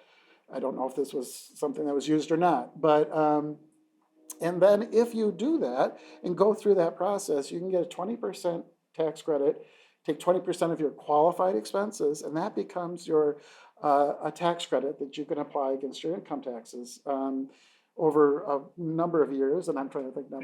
15 for state, 20 for federal. Thank you. And you also get a 20% credit for your federal taxes. And so 40% of your expenses can be turned around essentially into a tax credit. The reason why WEDC is involved is because once SHPO signs and the Historic Society signs off on what you're doing, then you contract with us, and we make that allocation official. And when you submit your taxes, you submit your contract with us in order to get that credit. We also have what we call brownfield grants. And so if you know what a brownfield is essentially it's a site that has some contamination. And a lot of sites have contamination that are pretty obvious, that you probably have like an old gas station, old foundry or something, and you can say, I bet I wouldn't want to touch that. I mean, you don't know what you're getting into when you start digging in the ground with that. Some of them are not so obvious in places along rivers, especially in historic areas of old development. They used to dump anything and everything onto the property or in order to fill it up, and marshlands were filled up with construction waste. Well, they didn't pay attention to what they were using. And a lot of the properties you wouldn't suspect are contaminated are if they have fill issues because of depending what they brought in. So when it comes time to actually redevelop them at some point, and or for whatever reason, a spill happened or a tank leaked or whatever, you start finding things you didn't expect. So not everything's obvious when it comes to brownfields. So sometimes when you do redevelop properties, by law, you're going to have to take care of the issues and get the DNR to sign off on what you've done. And that raises costs. And so we've offered as a brownfield grant, and this goes back to the late 90s as well, and we've had this for quite a number of time, but in order to redevelop these properties, you got to clean it up. It's going to cost you money. How can we incentivize you doing this? And so we've offered grants now of up to $200,000 for the redevelopment of a brownfield site. And what that grant money can be used for is for the environmental cleanup portion of it. And we do a lot of different projects. In these examples, they're all, a lot of times these industrial sites, which tend to be the contaminated sites, not always, but they're in the downtowns. And hypothetically, if you wanted to clean it up and do a manufacturing site again, you could. But 9 times out of 10, if not more, what we're doing is changing a lot of these old industrial sites that are in the downtown. All the industry is going out to the new parks, and we're taking care of changing the use back into multifamily housing. We're changing it into kind of what's better for the downtown, and I think that's one of the things that works out really great. We do have other, the state is doing a lot when it comes to housing. WEDA, Wisconsin Housing and Economic Development Corporation, has received almost $150 million, I think, in new housing programs, 2 of which are can be related to the downtown. This is kind of a work in progress. They're still working out exactly how they're going to use these monies, but they can be used for, they have the Restore Main Street loans, which is going to help get more housing into the upper floors of some of the downtown buildings. There's this vacancy to vitality loans, and I'm reading the slides because these are another agency I'm not intimate, and like I said, it's still a work in progress. But the idea is to convert vacant properties, commercial properties, into housing opportunities. I think the state has realized we are under a housing crisis. And what can we do? And I think a lot of these opportunities that are coming out that weren't available before are going to make an impact to the downtowns. You're going to see a lot of communities take advantage of these resources. Last couple of slides, I want to talk about the Kiva loan program. It's a funding source really it's a social funding source in which you get community members to lend through the Kiva program or for the social good. And WEDC has decided to help this program for those who participate in the Connect Communities and Main Street programs. We're going to help match those funds that you raise through the Kiva program. A lot of people are doing, lending $20, $50, $100. When it gets paid back, then they're putting it back into another Kiva loan. So it's really something that keeps revolving and hopefully keeps working for these small businesses to move forward. And so something to keep in mind when you're looking at your own businesses. I think the last slide here is something that I saw a presentation on, and Joe said it, I think this is good, we could include it in the slideshow, is the Better Block Project. And I know this was something that, I forget who did this originally, but they said, hey, a lot of these places downtown that just have no activity, they have possibility whether you realize it or not. So in this case, for 24 hours, what they do is they do sort of a makeover for 24 hours. And so in this case, they said, hey, nobody wants to walk here. Well, what if, and they put in temporary angled parking, they put in the street walk, they put in the planters, they put in some art, they put in a temporary street light, they put in some benches, and they say, hey, this can be transformed. Well, after the 24 hours is done, they haven't gotten any approvals to get all this done and the infrastructure put in, and it was a bench they borrowed. So they have to pull it all away. But it's really an example of what can happen. And so kind of think about that too. Just because you look and say, oh, it doesn't have the historic buildings and nobody really wants to be here, think again. Think about what the possibilities are moving forward. And I think, and it is 10:29, which is a minute left. So do we have a time for a question? So I'm with Downtown Janesville, Inc. And Yes. Just to, I guess, plug or testament, I've been in my position now since mid-January, and I've been able to take advantage of some of the things that Connect Communities has offered. So going to a couple of the workshops and webinars, but Erin and Adriana have been incredibly helpful, very hands-on, really great communication. Like if I'm looking for how to, do you have some examples of how to survey our events, or how do we start trying to track our data better for downtown, development and everything? Like they have so many examples and fantastic things. So I would highly recommend people like just getting in contact with a lot of your great staff. So with that being said, I, get a lot of the emails, or I'm a part of the chatter and everything like that. So how can people in this room get that information as well. Yeah, technically, a lot of this is available online, and whether you realize it or not, and it's not just because you're working directly with Aaron, et cetera, it's not as though only you can access this information. You can, there's, everybody in this room, if I understand correctly, can access this. We have a library of sorts. The chatter group specifically would have to be a Connect Community or a Main Street, but we can have, I think, up to, actually, I don't know if there used to be a 5-person limit per community. Aaron said, we used to have only 5 people from the community can access this. Aaron says, I don't like that rule, and she's ignored it. So, so I have a feeling, let's talk to Aaron. If anybody's interested, if they could work with you, perhaps. I was gonna say, at the very least, I could be kind of like. The conduit. I'd be happy to be a middleman if Yes. somebody's like, what about this grant? We How have do I, put them in connection? So much information that people don't realize how much we have in our library of case examples, et cetera. Jimsy. I would also state, because the city's the one who signed off on that too, that Ross would be a good resource if anybody wants to connect in. So between Ross and Elena, they're the ones who can connect you into the contact with the state, so. Okay. Thank you, everybody. I appreciate being here.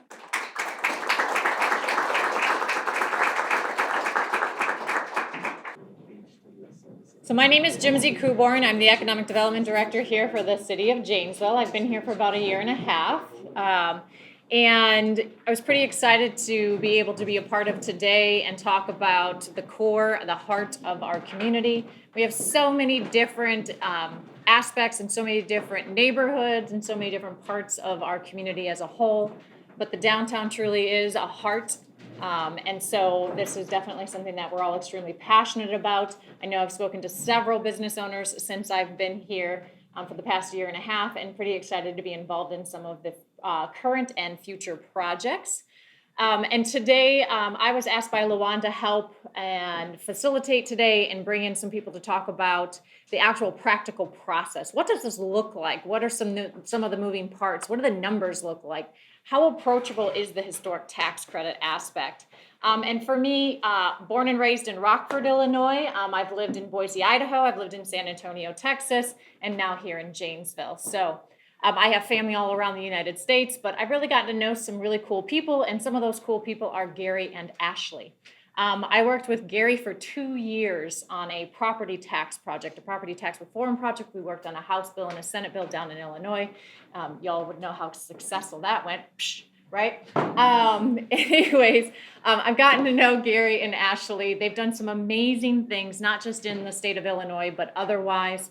And so I sat down and had a conversation with them about the practical aspects of downtown redevelopment, and I'm extremely honored that they agreed to come and speak with us today. Gary has over 45 years of experience in downtown revitalization and is founding architect of Studio GWA. He's a passionate leader with awards in both design and community service. His commitment to historic preservation has helped many communities share their unique history. Ashley Sarver is Gary's business partner. She's an urban planner with a background in economic development, fellow economic development geek, and downtown planning. She works hands-on with developers to navigate the historic tax credit project. And get this, she finds joy in crunching the numbers for historic tax credits and to put together redevelopment projects that impact the community. So please welcome Gary and Ashley.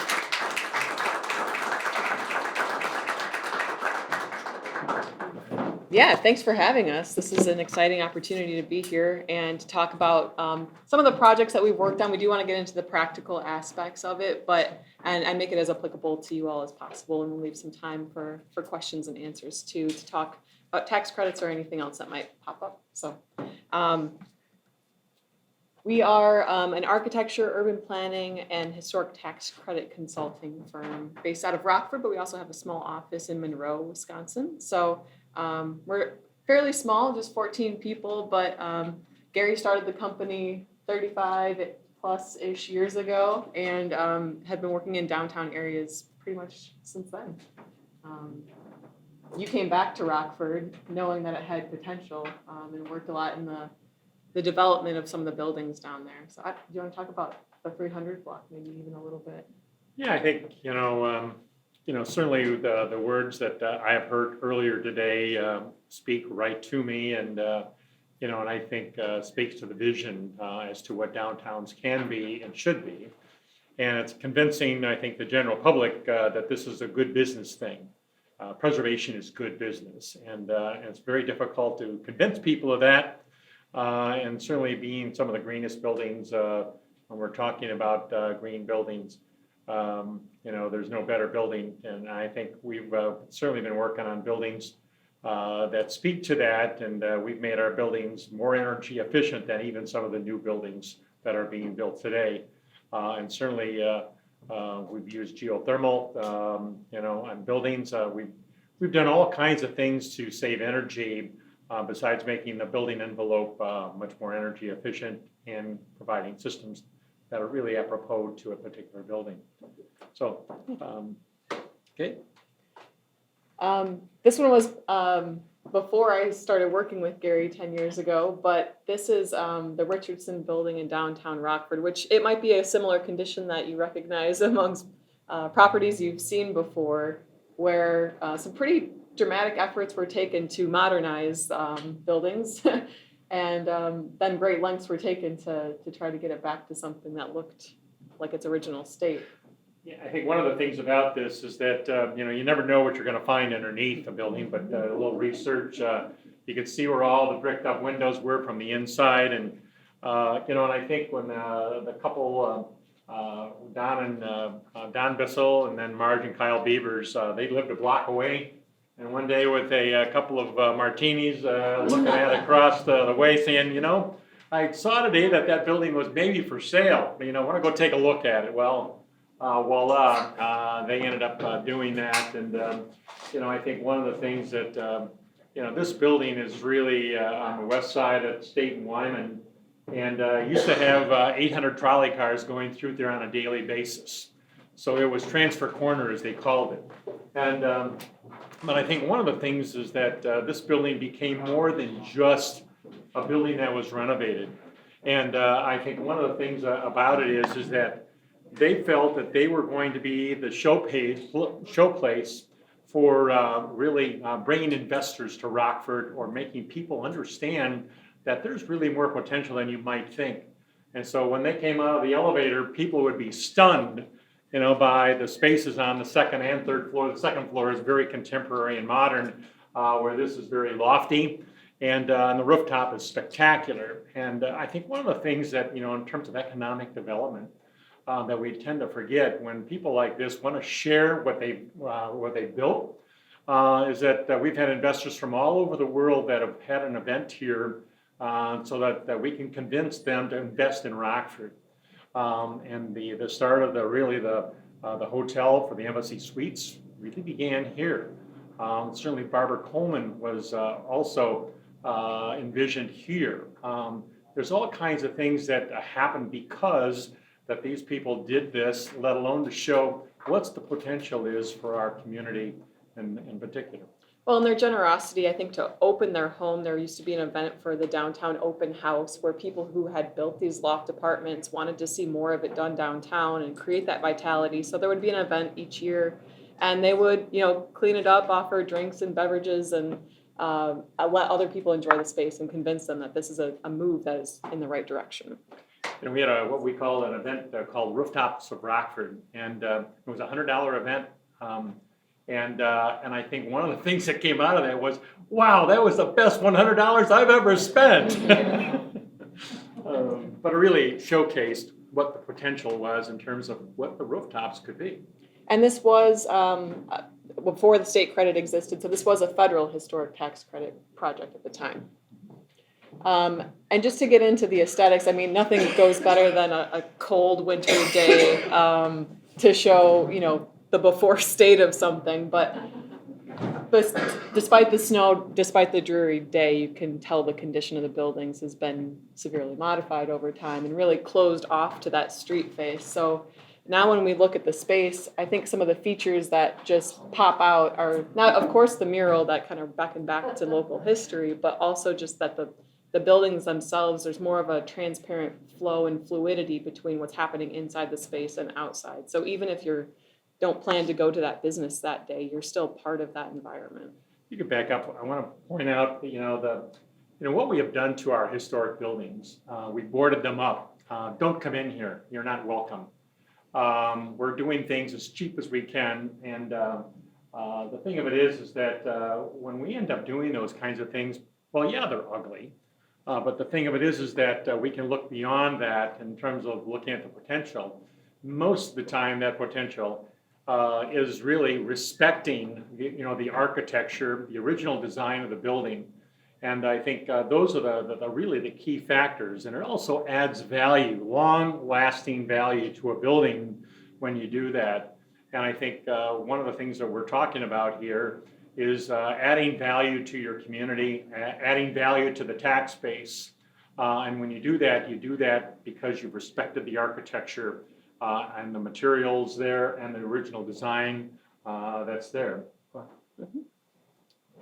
This is a building that we did in the 400 block, and this was the Metropolitan Hall. This is where at one time, this was really the town hall. 1,500 people would come here.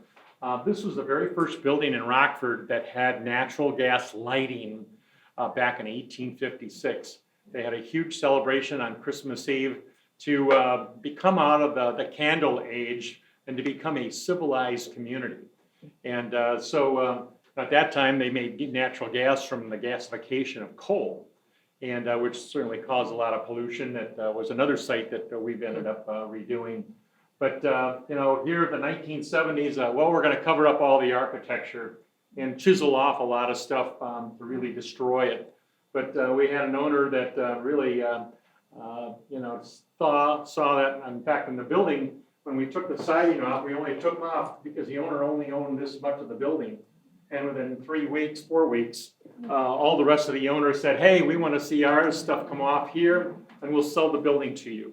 And so you never know what happens when people can kind of get inspired, even by some things that look pretty ugly underneath. And it took a while to get this thing all restored. Went back to the 1852 look or 1856 look of the building, and this is what it looks like today. And certainly with the retail on the first floor, this has been really a super success story. This building was vacant for 50 years. And on the upper stories. And the thing of it is that we don't realize the impact of that. And Rockford has added over 500 units in its downtown market rate apartments on the upper floors. They provide the spendable income that really supports, really the restaurants and the retail. And I can't underestimate the importance of that. Because, in Rockford back in the 70s, they built all these high rises for the elderly. Well, what we saw was all these nice, new, shiny buildings, but these people had no spendable income. And we didn't realize, in terms of economic development, the impact. We thought all these new things were really going to generate investment. But the thing of it was, we had a huge financial gap that we didn't really understand. And certainly with improvements to the upper stories and making these fully occupiable with some decent rents, it's changed everything. And it's provided a more walkable space, people walking down the street with their dog, or the baby carriages are going for a walk. And it's made a huge difference in the number of people on the street at all hours of the day.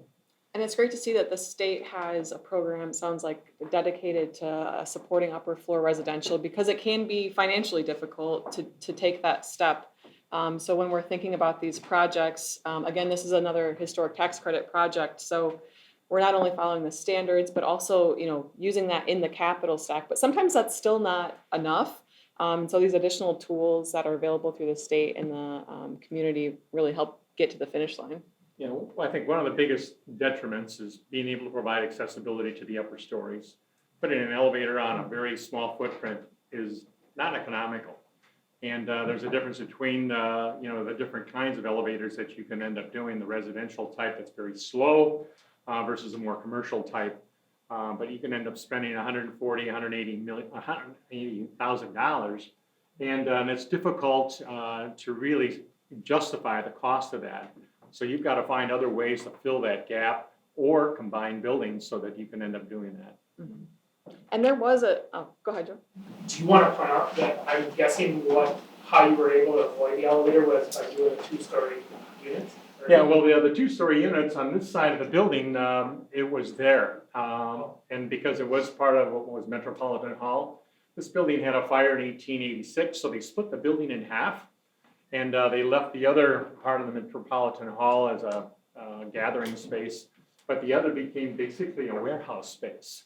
And they also had all of the open trusses and everything on that side of the building. So one half of the building looks like this, the other half has got the plaster ceilings, and it's very decorative too. And it also helps, of course, with this to do the lofted space because those windows are 14 feet tall. You know, it's to split that space into really 2 floors.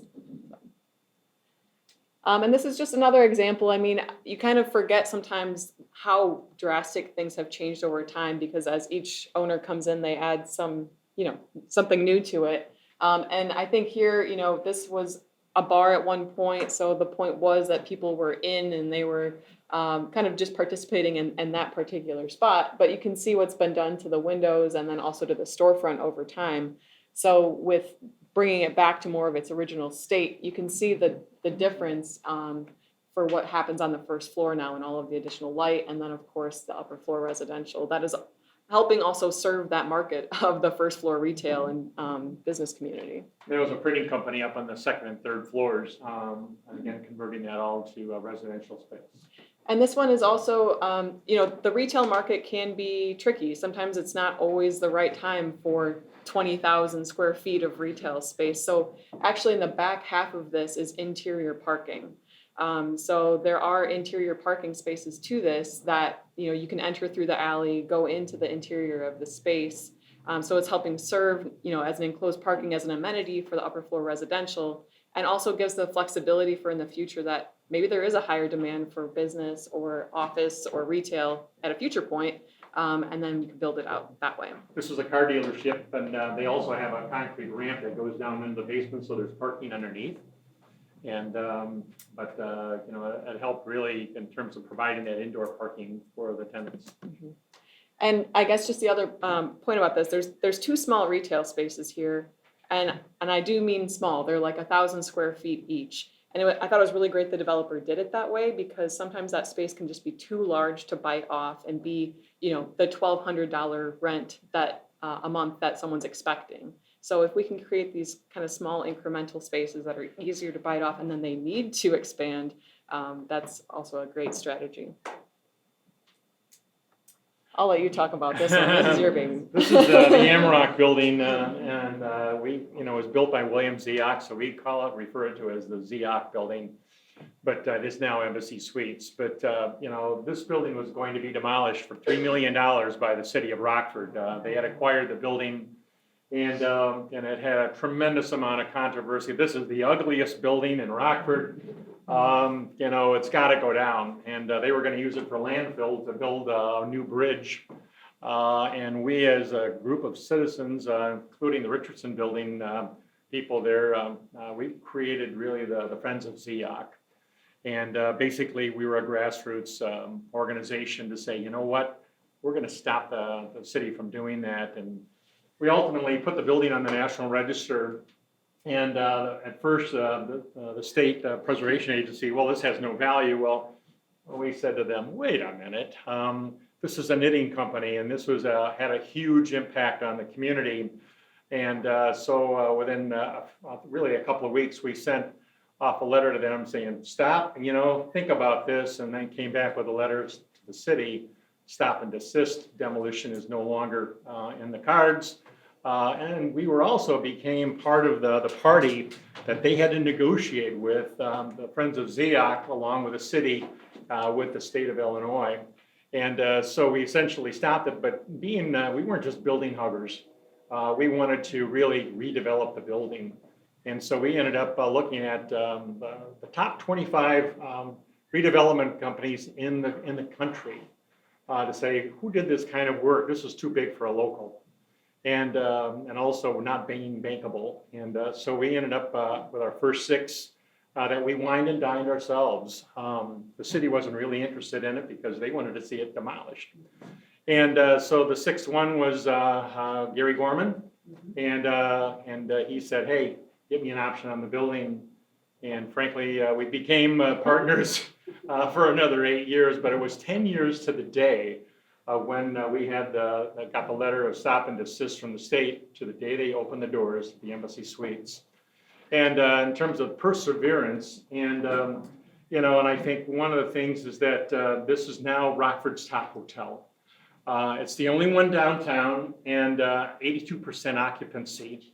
But what it is driven in terms of the amount of traffic downtown for our restaurants and retail is really kind of cool when they end up having events there of how many people go out into the restaurants and seeing them a whole lot more full than what it would be on a typical weekday night. And I think one of the things is that even at nighttime, you can end up transforming the look and feel of a building. And I think Gary found when he went to look for EB5 funding over in China and Vietnam, that, and that was one of the reasons why we as the Friends of ZAC were a little bit more sophisticated, because we were looking for a developer that not only did historic tax credits, but could get the EB5 funding, and which brought in $32 million to this project. It was an $88 million project, and it made it happen. And we found the right developer. And I think with Gary, he persevered through everything. Rockford has a tendency to kind of, make so many barriers that you just give up. And I think the first 5 developers that we had would have been, passed on this whole thing somewhere in the middle of it. But Gary was not one of those people. And this thing passed, by the way, on an 8-7 vote. So with the mayor breaking the tie. So it almost didn't happen. And we had another project with Barbara Coleman lately, and it's like some of the aldermen that voted against this thing saying, hasn't this been a success? And, well, yeah. But they can see the relationship as to how important this is, and then trying to think about, okay, what does it mean for the next thing? And I can't emphasize enough the importance of these building blocks of making things happen. Yeah, and I think this project too, this was on the south side of downtown, and with any downtown, you kind of have your core and then maybe your, just outer areas. And so identifying those buildings that might be most developable in those sections, because it's really been a catalyst in almost like pulling what you consider the downtown core further. And so, the Prairie Street Brew House kind of did that on the north side. This is kind of pulling it on the south side. So it's just really expanding that footprint of places you want to be. This is an example down in Champaign. Are there any U of I? Oh, I'm in the wrong crowd, I'm in the wrong state. All right, forget it. This could be anywhere. This is in Madison, Wisconsin. But this is the Varsity Theater and Briner's Confectionery originally. When I was at U of I, it was a dive bar and a biker bar right next to each other. So, what they did is they really closed off, again, they closed off that street face, made it pretty much as dark as possible, painted everything black, closed it all up, and turned the other direction. And then, of course, like Gary mentioned, the second floor of this space had been vacant for about 50 years. It still had original wallpaper up. So really in a bleak state, and that's what they turned it back to, which they took the extra effort of researching in-depth historic photos to replicate that original entrance for the Varsity using modern materials. You'll see the west side of that, the proportions are a little bit funky, but that was an existing condition, so we kept that. But then bringing the confectionery really back to a very nice state as well. And this is one, just to show you the difference between the darkness and the brightness. It has a lot of those features Joe was mentioning with the tin ceiling, the new flooring that was able to go in, and this is a bright event space rather than a very dark and dingy spot. And the story with this one is kind of it's a success, and then they're still on their road because there are not enough funds at the moment to build out that second floor residential. But you'll notice that what they did do is they put the windows in. So even though that is still vacant, everything else up there is still in the same condition it was with all the same wallpaper. Just putting in those windows was a really big change for that street face. And I think as things progress and they see those more residents wanting to live in that area, they'll make that next step. And then this is the Hobbs building in Aurora. You'll notice on the left, the main, the main feature there is the big onion dome, which had to come down at one point because the building hadn't been cared for and that corner of the building started to sink. And they were worried that a 2-story dome might be falling onto the public. So it was removed, and that was the big challenge with this one, was what do we do about that? And so to get it listed back on the National Register, we actually had to have plans for its reconstruction. So you'll see that missing turret there, and then the dome that we brought back. And this is, it's fiberglass. So originally it was copper clad, but we did a fiberglass reconstruction of it to bring it back. And it's a huge feature, you know, it's right on the corner. You notice that terminus. Everyone has a story about this onion dome. And so it was a really special moment to be able to bring a feature like that back.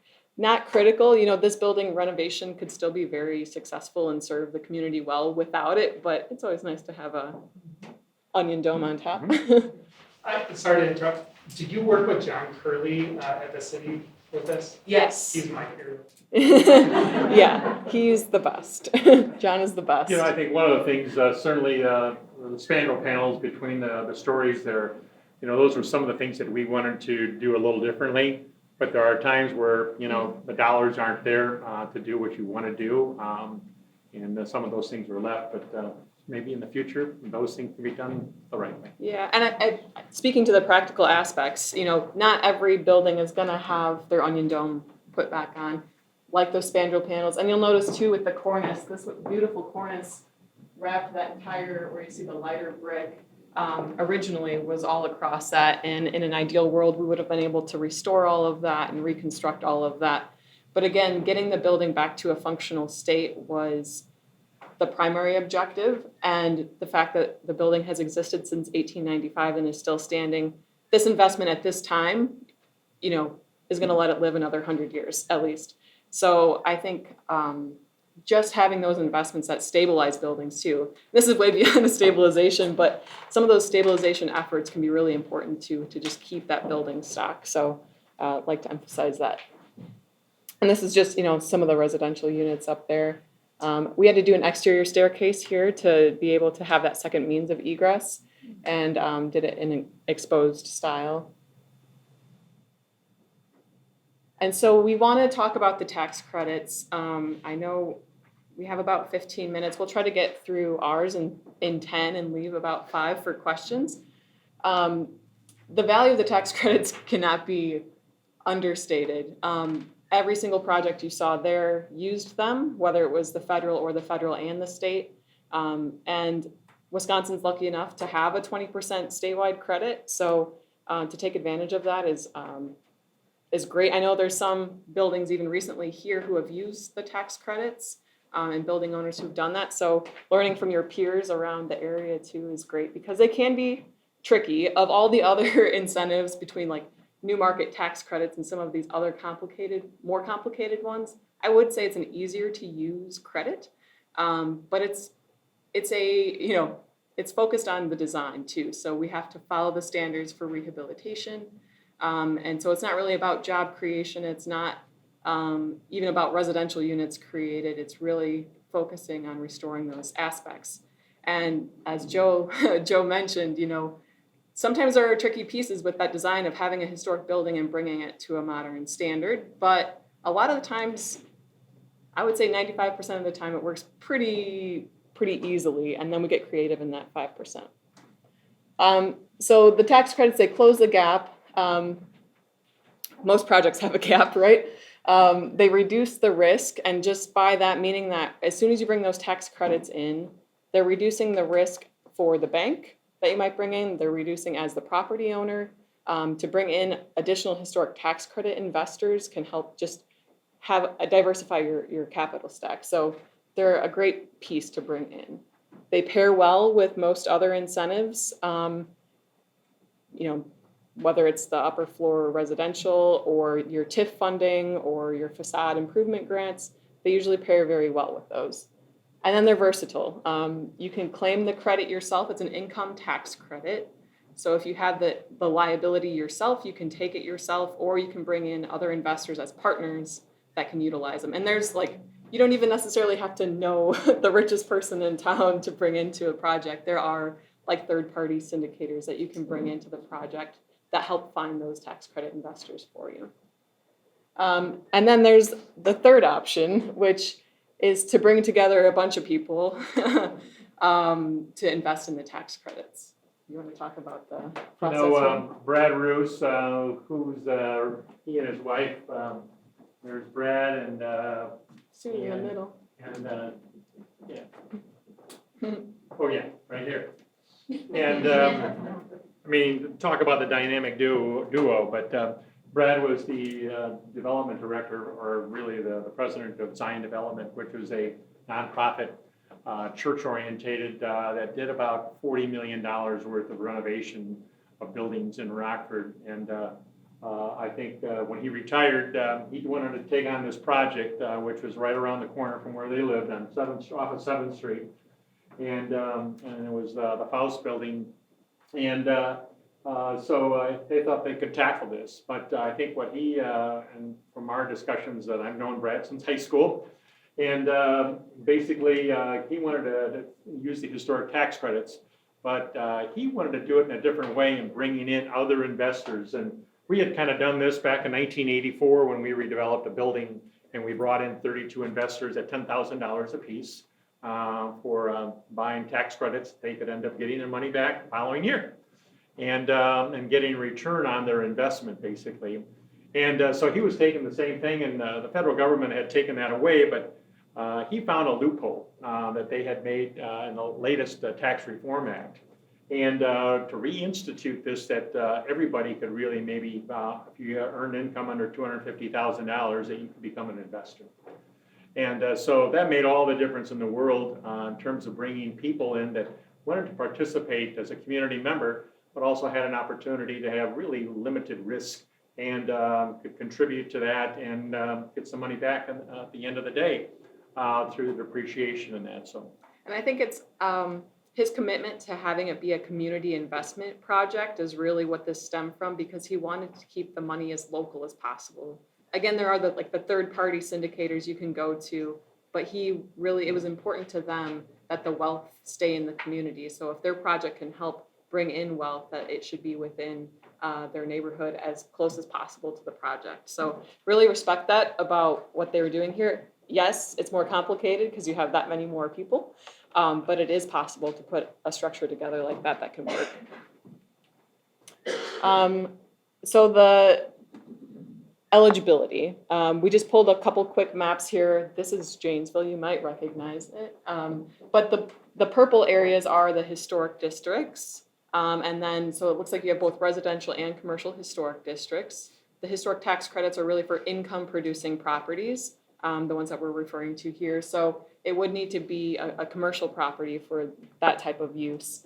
But you can see there are many contributing buildings downtown. Again, I noticed some of you, maybe you in this room, have used these tax credits for projects and redevelopment, and they're a powerful tool. So the first is the eligibility listing on the National Register as a contributing building.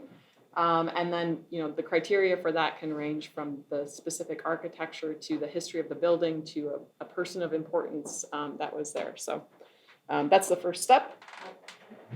Yeah. Revenue producing, meaning it can't be someone's home. Correct. Yes, and there's also with the nonprofit status, so it's not impossible for a nonprofit to participate, but the majority of the income needs to come from basically a tax-paying entity, so hence the tax credit. and then the last, it's downtown, but that's our 4th ward. So the yellow dots are eligible, is that the term? Right, individual buildings that are listed and contributing to that. In this last question, I promise, but there might be others in that area that we could argue should be. Sure, yes. Yeah, and we've seen that happen too before, where maybe a historic district was set up in the 70s, and then maybe over time, the footprint was smaller and there needs to be an expansion. We've done a couple of those in Rockford where it's really that history can really extend beyond what the original footprint was. The program requirements, primarily it's following the standards for rehabilitation. So those come in a variety of shapes and sizes. It's, again, respecting those historic materials. Windows become very important in this conversation. Volume of space becomes important. So when we're looking, there's a lot of churches becoming vacant that are looking to rehab. They could be good candidates, but the use for that space would make it difficult to divide up the sanctuary, for example, but not impossible for a lot of business types. So those are good opportunities to use the tax credits. And then the other pieces with the standards is, on the exterior of the building, the storefront materials. And does Janesville have a local historic commission as well that reviews? So that would be, a lot of the pieces that you encounter there are complementary. And then what expenses qualify? So it's most of your hard costs, demolition included. Sorry, Joe, I said the word. Interior, selective demolition. Removal of material. And, the only things that don't count for this would be is like if you wanted to do an addition to the building, or you are doing a rooftop on the building, or you're building a new parking lot adjacent. Those hard costs would not qualify, but all the other ones do. Your soft costs, architectural, engineering, accounting fees, legal fees, some of your financing costs, your interest, and your developer fee can actually accrue the credit as well. And then referred to a little bit the ineligible expenses. The example I once heard was that if you took a building, tipped it upside down, anything that fell out would be a non-qualifying expense, and anything that sticks would be. So I like to keep that in mind. And this is the portion where we're all going to do a lot of math. I don't know if we had that in the description. But I just wanted to show how it fits into the capital stack. So on the top are all of our costs, our land and acquisition, our fees, permits, studies, our direct construction costs, our indirect financing fees, and our developer fee. So we have a $2.15 million project here, of which approximately 1.975 will qualify. Those are the QREs, the qualified rehabilitation expenses. And so what you do is you take your federal 20% tax credit, your state 20% tax credit, and then you apply your discount rate, because realistically when you sell them or bring in a partner, they're going to want a little on top. So hence the 85 cents on the dollar. So then we have almost $700,000 in tax credits brought into this capital stack, which really comes into play with your loan, because a lot of our buildings don't appraise out for what we know is going to take to rehab them. So if we can reduce our loan amount to something that's going to be workable for the bank, again, that's reducing the risk for the bank and yourself. We have an annual mortgage payment about $85,000 a year for this. If we take those credits out, our mortgage goes up to $151,000 a year. I mean, almost doubles it. So you can see the impact just in those couple numbers of the role that these play, and to reduce it. I think in Rockford, really it was out of necessity because things were not appraising out and we needed something to fill the gap. One of the things that we experienced in Rockford, that you would end up improving a building, putting in millions of dollars, and it was only worth 20 cents on the dollar. Well, that's impossible to do. And I think one of the things that the tax credit has done, we've been able to generate $350 million worth of private investment in Rockford over the last 15 years. And it's been the game changer. Without it, it had never happened. We would have been right back where we were, back then. And I think, you look at this as that this is an equity partner, okay? You almost can say it's a free equity partner that makes all the difference in the world. And I think certainly when you take a look at the mortgage rate compared to with and without it, it's a deal maker. And not to say that it's a no-brainer, but the thing of it is that to go through all I'll say the hoops that you jump through, at the end of the day, this is a difference maker. And we have found the process, I think working with the Preservation Agency and the Park Service, There are a few bumps in the road here and there, but for the most part, as long as you understand the program and how critical the design process is and understanding what they're really looking for and respecting that building and the components that go in it and what's left there to work with, those are all really the key components to making this successful. And I think at the end of the day, you end up getting with a building that has tremendous value. And certainly what we have found, all these buildings are occupied and they stay occupied. And that's a huge difference maker for the community and certainly for the bottom line. And it's not unusual to see additional things in this source. There might be TIF funding associated with this built into that stack. And I think the conversations we've had with cities, with the developers, is the city has been wanting to see, are you using all of the tools at your disposal first before we start kicking in? And so the tax credits being one of them, and getting the developer and owner adept with using them can really help just bring all of those pieces together. There's the process. There are applications that we can talk about. I want to be true to what I said about leaving some time, but it's basically a 3-part process. Part 1, evaluation of the significance of the building. 2 is the bulk of it, where you describe everything you're going to be doing to the building. And then part 3 is after construction, and you can prove, hey, everything we said we were going to do, we truly did. So the challenges with it, the standards may restrict some of your project elements. That's, again, like the example with the church of dividing that space up, that would restrict the use of that property if that was your goal to divide it up. Having the adequate tax liability yourself, not everyone has that. So again, if you don't, it just is another step to bring in other people who can, whether it's third party or a group of investors.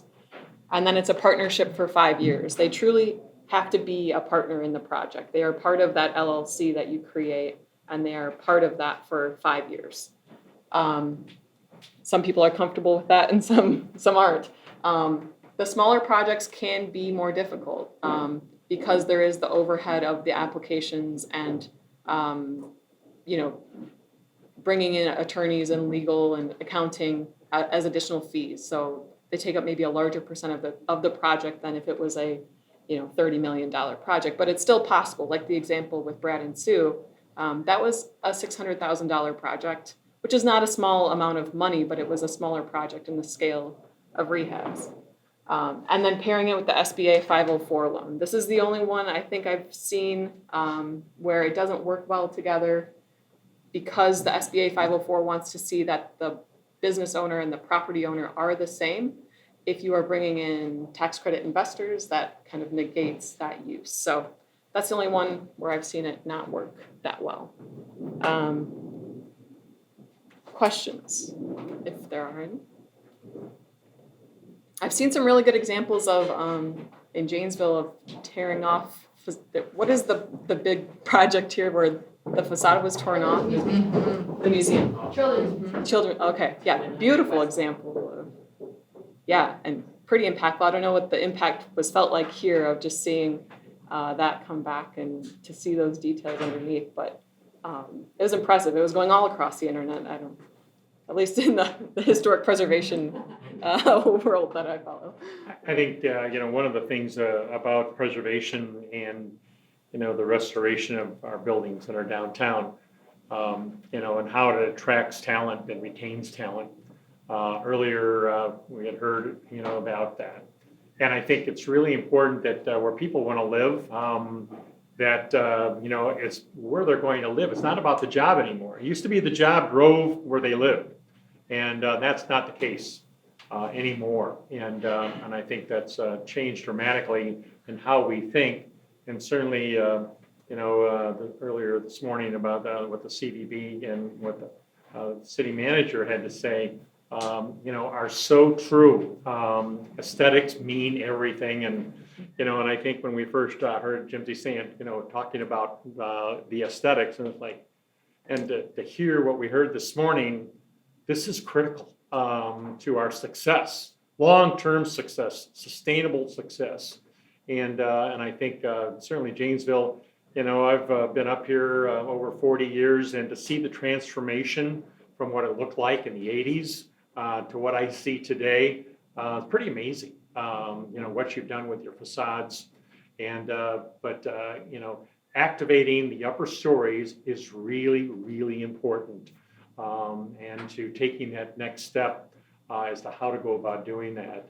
And, that's pragmatically, but also sustainable, and looking at the bottom line, which we all think about. Some of us may end up thinking, well, at least we break even, it'll be okay. Well, we have to think a little bit more than that, because I think everybody can benefit from, being smart about how you end up redeveloping a building. Thank you.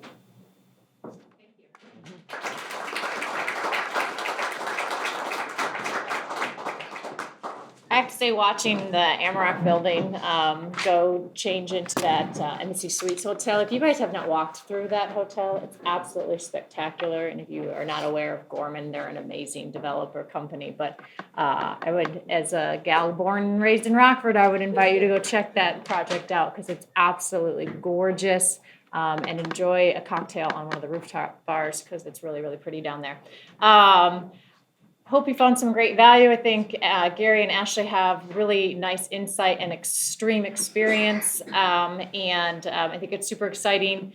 And in addition, I'm going to add, I know Kevin had mentioned the tax increment financing development incentives that we do with the city of Janesville. Downtown is within our TID 36 district. And we are also revamping our revolving loan fund. So the city put in an additional $100,000 into the revolving loan fund this year, on top of the $100,000+ that we had from all of our bank partners. And so we've increased some of the loan amounts, and we have decreased some of the requirements, and also decreased the interest rates on those. So if you want to find out more, please get a hold of me or Ross on the revolving loan or the tax increment financing incentives on projects. So in that, we are going to then bring up our panelists. So in addition to Gary and Ashley up here with us this morning, I also have Greg Hughes. Greg is a Janesville native. Greg's worked in the national sports media world for the balance of his career, spanning 3 decades. He's stayed close to Janesville and is the principal owner of Game Day, Barclays Burgers, Brews and Dogs, Bazinga's Classic Pub and Grill, and Genisa in downtown Janesville, and soon to be Jack and Jenny's, which will open up very shortly as well. Sean and Lindsey Kennedy, they started Graphite Hill 3 years ago, and they purchased 121 East Milwaukee, the old Hilltop Pub building, and their plans are to redevelop the London House Inn on that site. Todd is with Batterman. Todd was born and raised in Janesville. Todd was away for 10 years, but of course came back to Janesville. He came back in 2007 to join the Batterman team. He is one of 3 partners at Batterman and is the principal in design. Todd purchased the old Speakeasy space in 2022, which he now calls his home office. So, thank you all for being here today. And in addition to kind of looking holistically at what downtown redevelopment looks like, some of the ways to participate with different funding options, ways to participate with grants, the state, different consultants, different programs, why it makes sense to redevelop downtown. We wanted to also have a conversation, get a little real on some of the current business owners and building owners, and ask a couple questions. So, the first question, and I'll start off with Todd at the end, we'll just kind of work our way down here. What do you wish you knew before you started your project? Well, I would say, from a regulatory standpoint and permits and just kind of the things needed to, to operate and get zoning and all that good stuff. We had a pretty good idea just because being in the engineering business, we go through it quite a bit. So, probably more so the fact that old buildings have lots of surprises that, we knew there was going to be some. There was probably a little more than we thought we were going to find, but we've worked through them, and we're really, really excited to be here. So, Sean and Lindsey, big surprise for you guys. You're it. I would say biggest surprise would be, we were very new to this. Lindsey had started a couple of small businesses in her past, and I kind of came from a corporate setting and very much wanted to create an experience, like has been said today a couple of times in this building, but luckily there was a tremendous amount of resources available to us, and Todd and Batterman and Jinzy, you and a number of others, but just the entire process, I guess, I'm taking the lazy way out of answering that question, but we just had a lack of information and are excited to be doing what we're doing, and luckily we slowed down a little bit, which enabled us to take advantage of all those resources that are available here. So. Lindsey, anything you want to add on? I would agree with that. I think it's, timeline is always, we've kind of heard that multiple times throughout this project, is you think it's gonna take a year, better times that by 3. And I guess then that might be some naiveness coming into it because we are so new, and I thought, oh no, we're just gonna do it. Huh. It takes a little bit longer than just coming in and doing it, so. Gary, in your experience, what do you think are some of the running themes you hear when you're working with someone who's tackling a redevelopment project for the first time? Well, I think we all have, idyllic thoughts of just that, and I'm certainly party to that. But I think that, perseverance is just huge, and also trying to figure it out. What are the resources, and because you can get into trouble.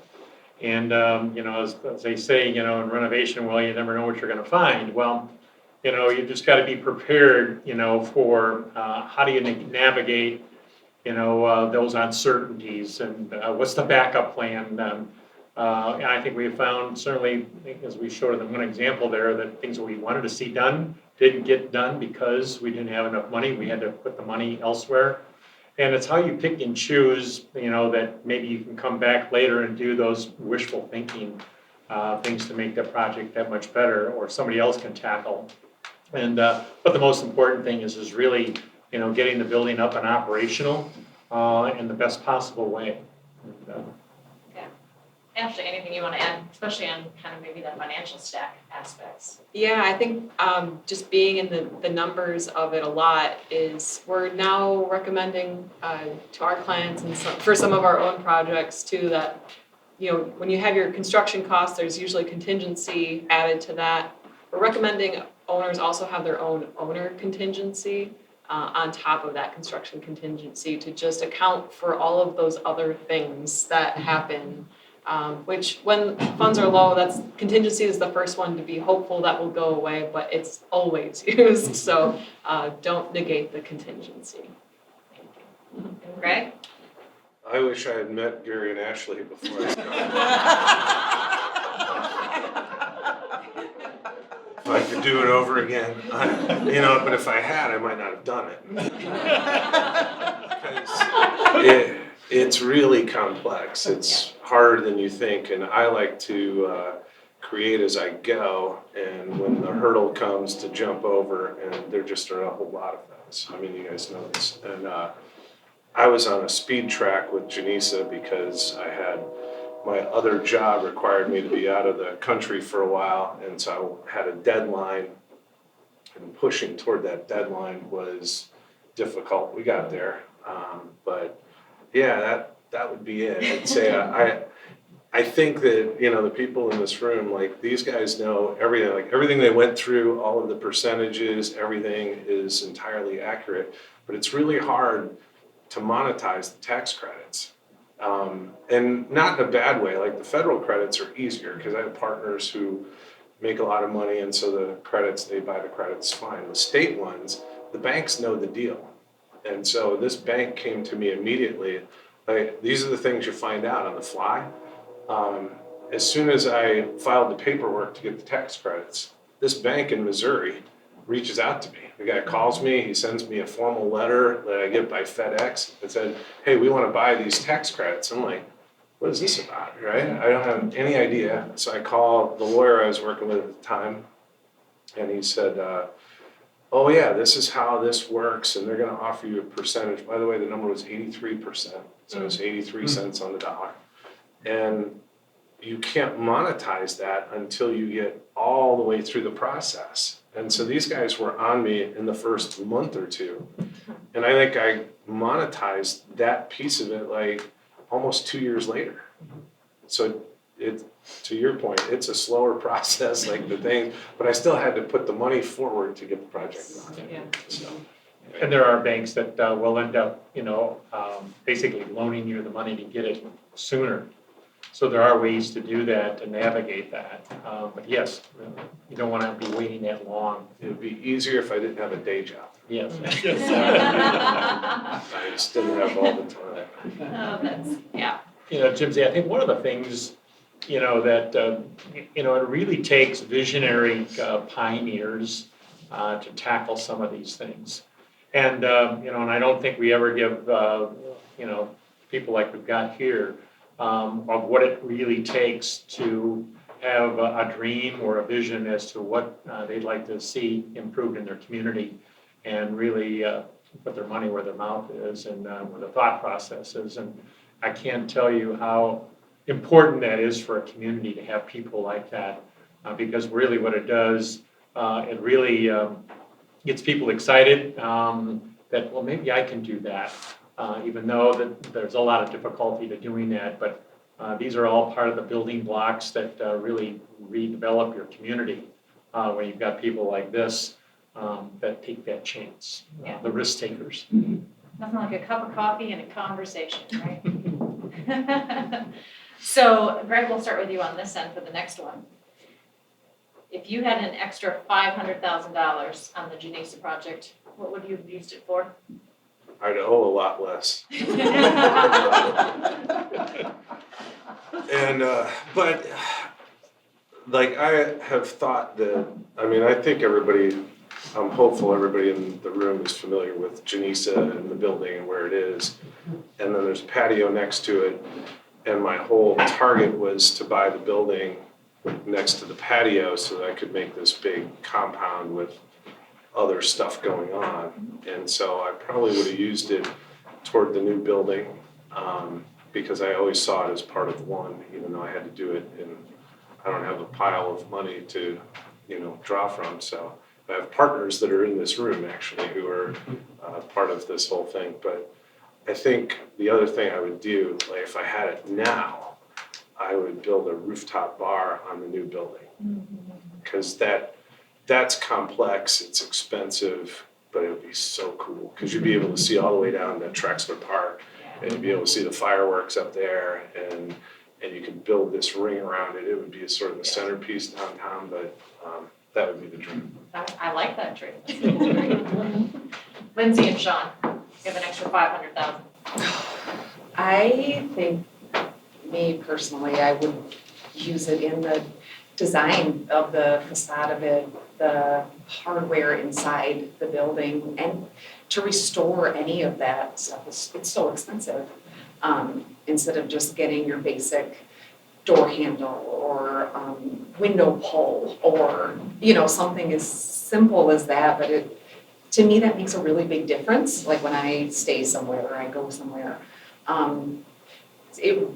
would put a lot of it back into the aesthetics of it, the outside, the inside.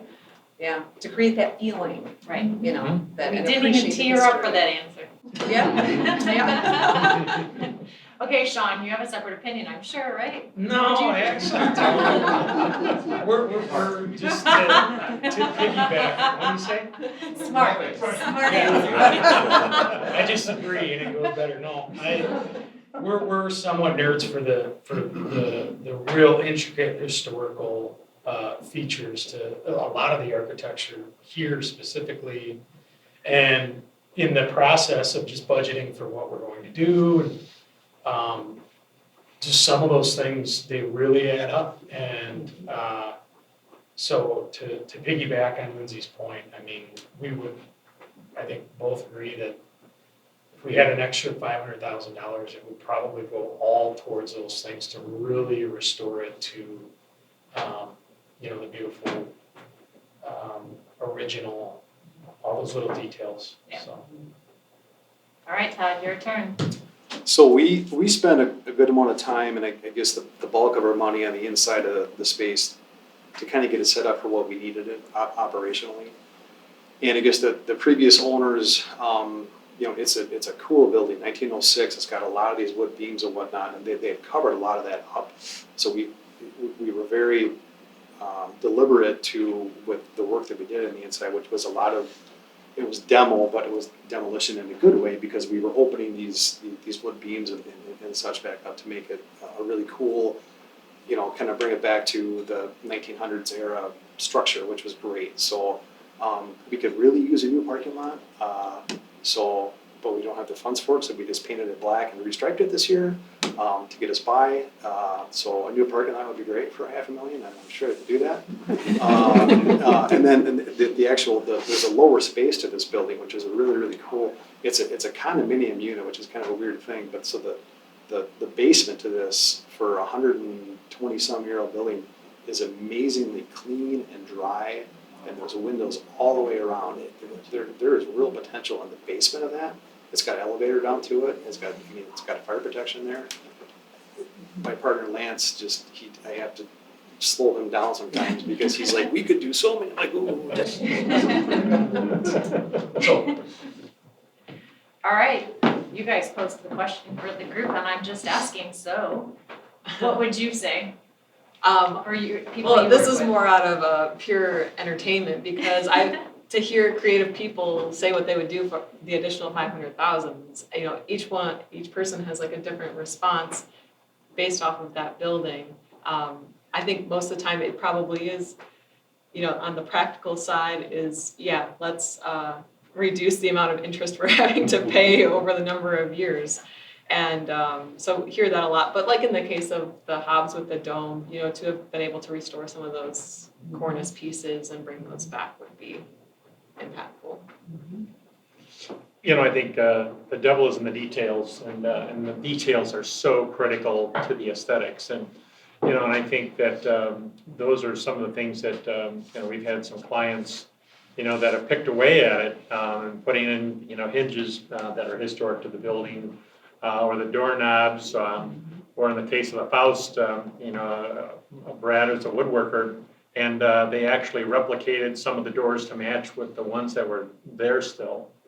And the amount of effort, and also on the prism glass, that Sue ended up really taking a meticulous amount of time, and they had a friend that was a stained glass person that came in and helped them. But she cleaned, it was over 3,000 pieces of glass.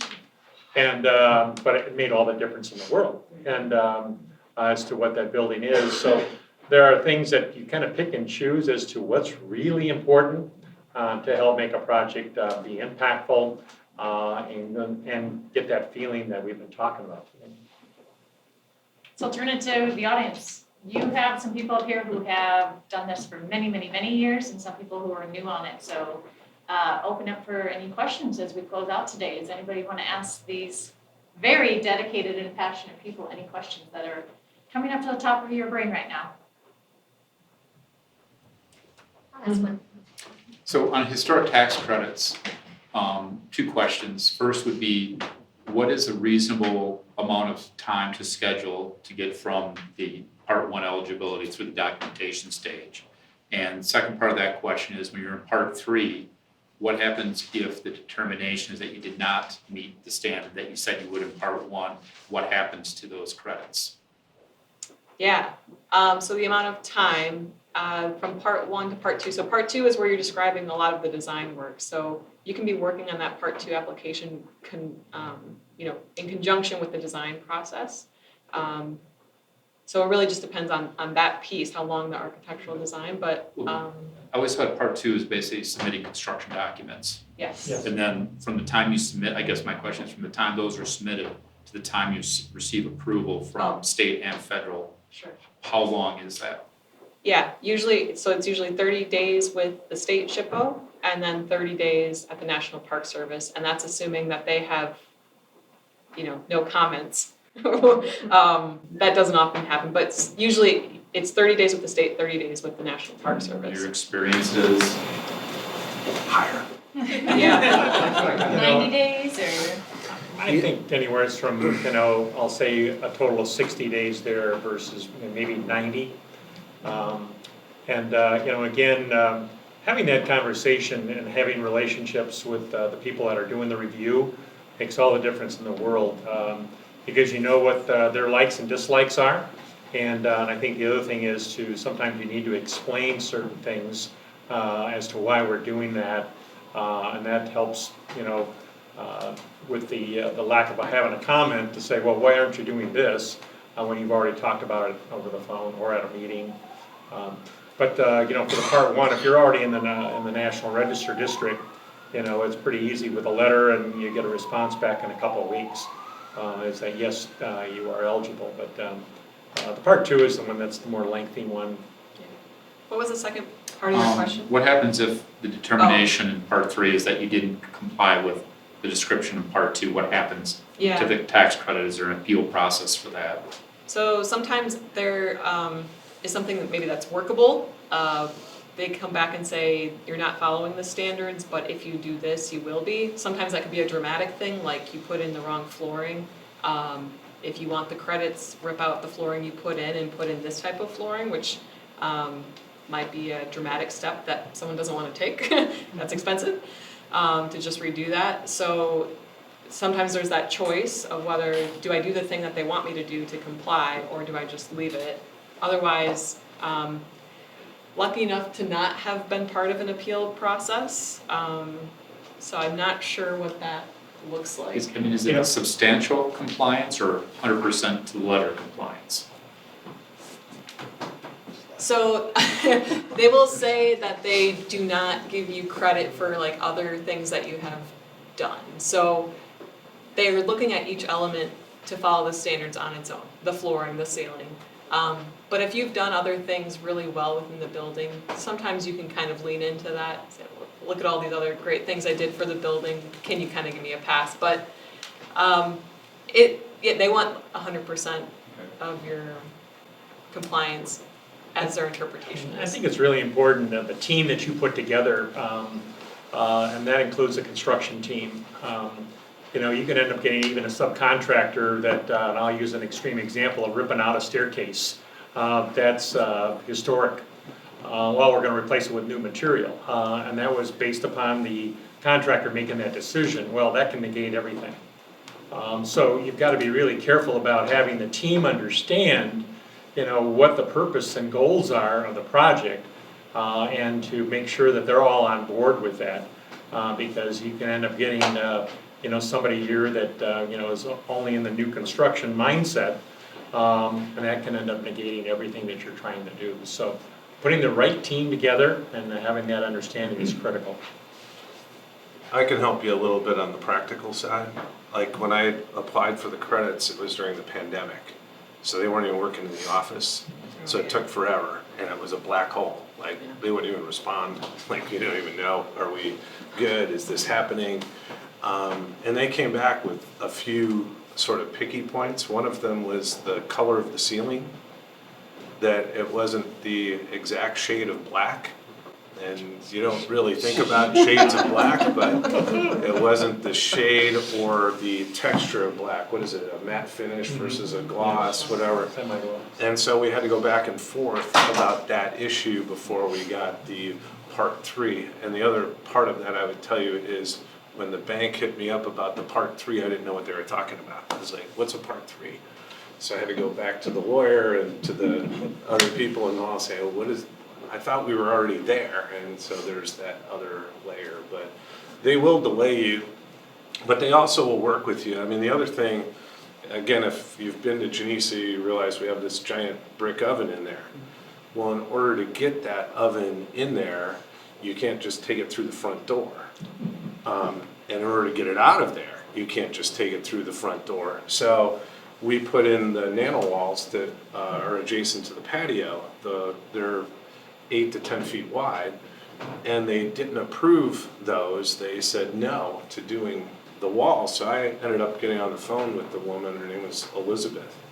And I said, here's the problem. I want to put this Italian brick oven in there. in order to get it in, I can get it in because of what we're doing with the facade on the front.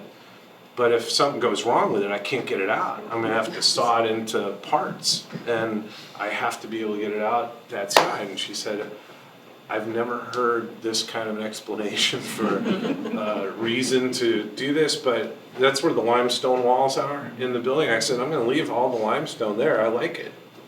Because we were originally gonna cover that up, or we had hoped to get to brick on that side. That's what we thought we were gonna get to. But they allow for those things if you have a decent explanation, and that was the one for that. So. Elena?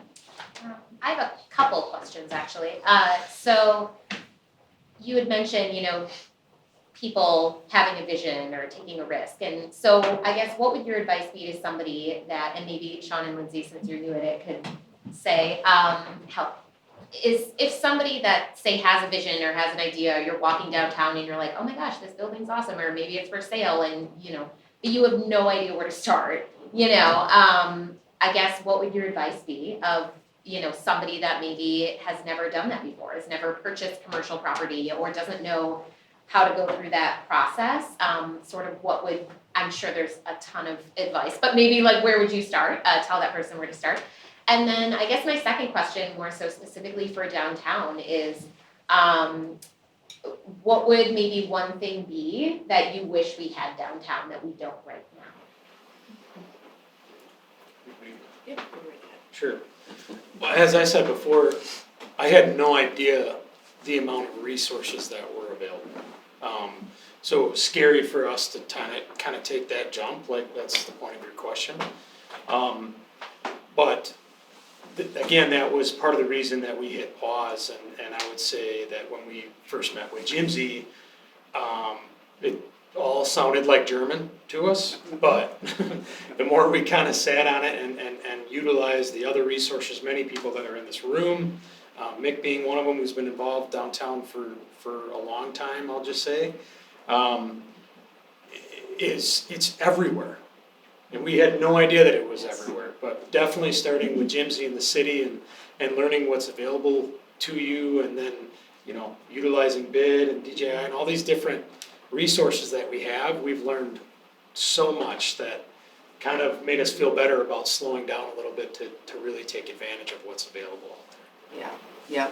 I will also add that when we decided to buy that building, we had just renovated a building in Evansville. And we had been in love with the building, driving past it all the time. And we were like, oh, maybe the same business model that we have in Evansville will work here. Like we'll do an Airbnb. The London was a hotel. It kind of fit well that, okay, this could work. And I totally just lost my train of thought. So we were really buying it just like, this is a passion of ours, this is what we want to do. And the first business it was a business after 5, or it was a bid event, we went downtown, and I cannot tell you the support of our peers, the community. It was, for us, it was like kind of a dream idea, and to have the support of a lot of people in this room, and the encouragement, and I would say use those resources, ask the questions. It's so important. It's the best way to learn is through people who have done it before, and we had and have a lot to learn still. But that was, I was really, really encouraged just by like, wow, there's excitement for this. There's a need for this. There's support for this. One of the things we'll always say at the city too is make sure you build a really good team. There's people who really know what they're doing, so make sure that you build a good team. So we'll add that on. Is there any, okay, so ending on, what are we missing downtown? Elena wants to know. Todd, what business do you want to see downtown? Yeah, anything. Anything. It could be business. Yeah, it that's tough. I don't know. I mean, I think what we have downtown right now, obviously, as it continues to kind of grow and improve, and the whole, I mean, where we're 4 or 5 blocks off of the river, so we're not, we're not down by the Arise features and whatnot. But somebody mentioned it before. I think the more improvements that are happening, it's it's kind of pulling that up and away and expanding that downtown footprint. I mean, the Monterey Hotel being kind of open now is huge. That's a block from us. We're looking at that as prospective employees could be staff could live a block from work, and that's huge. So I specifically I don't know. I like the direction that we're going for sure. So. Sean and Lindsey, got any? Shared space.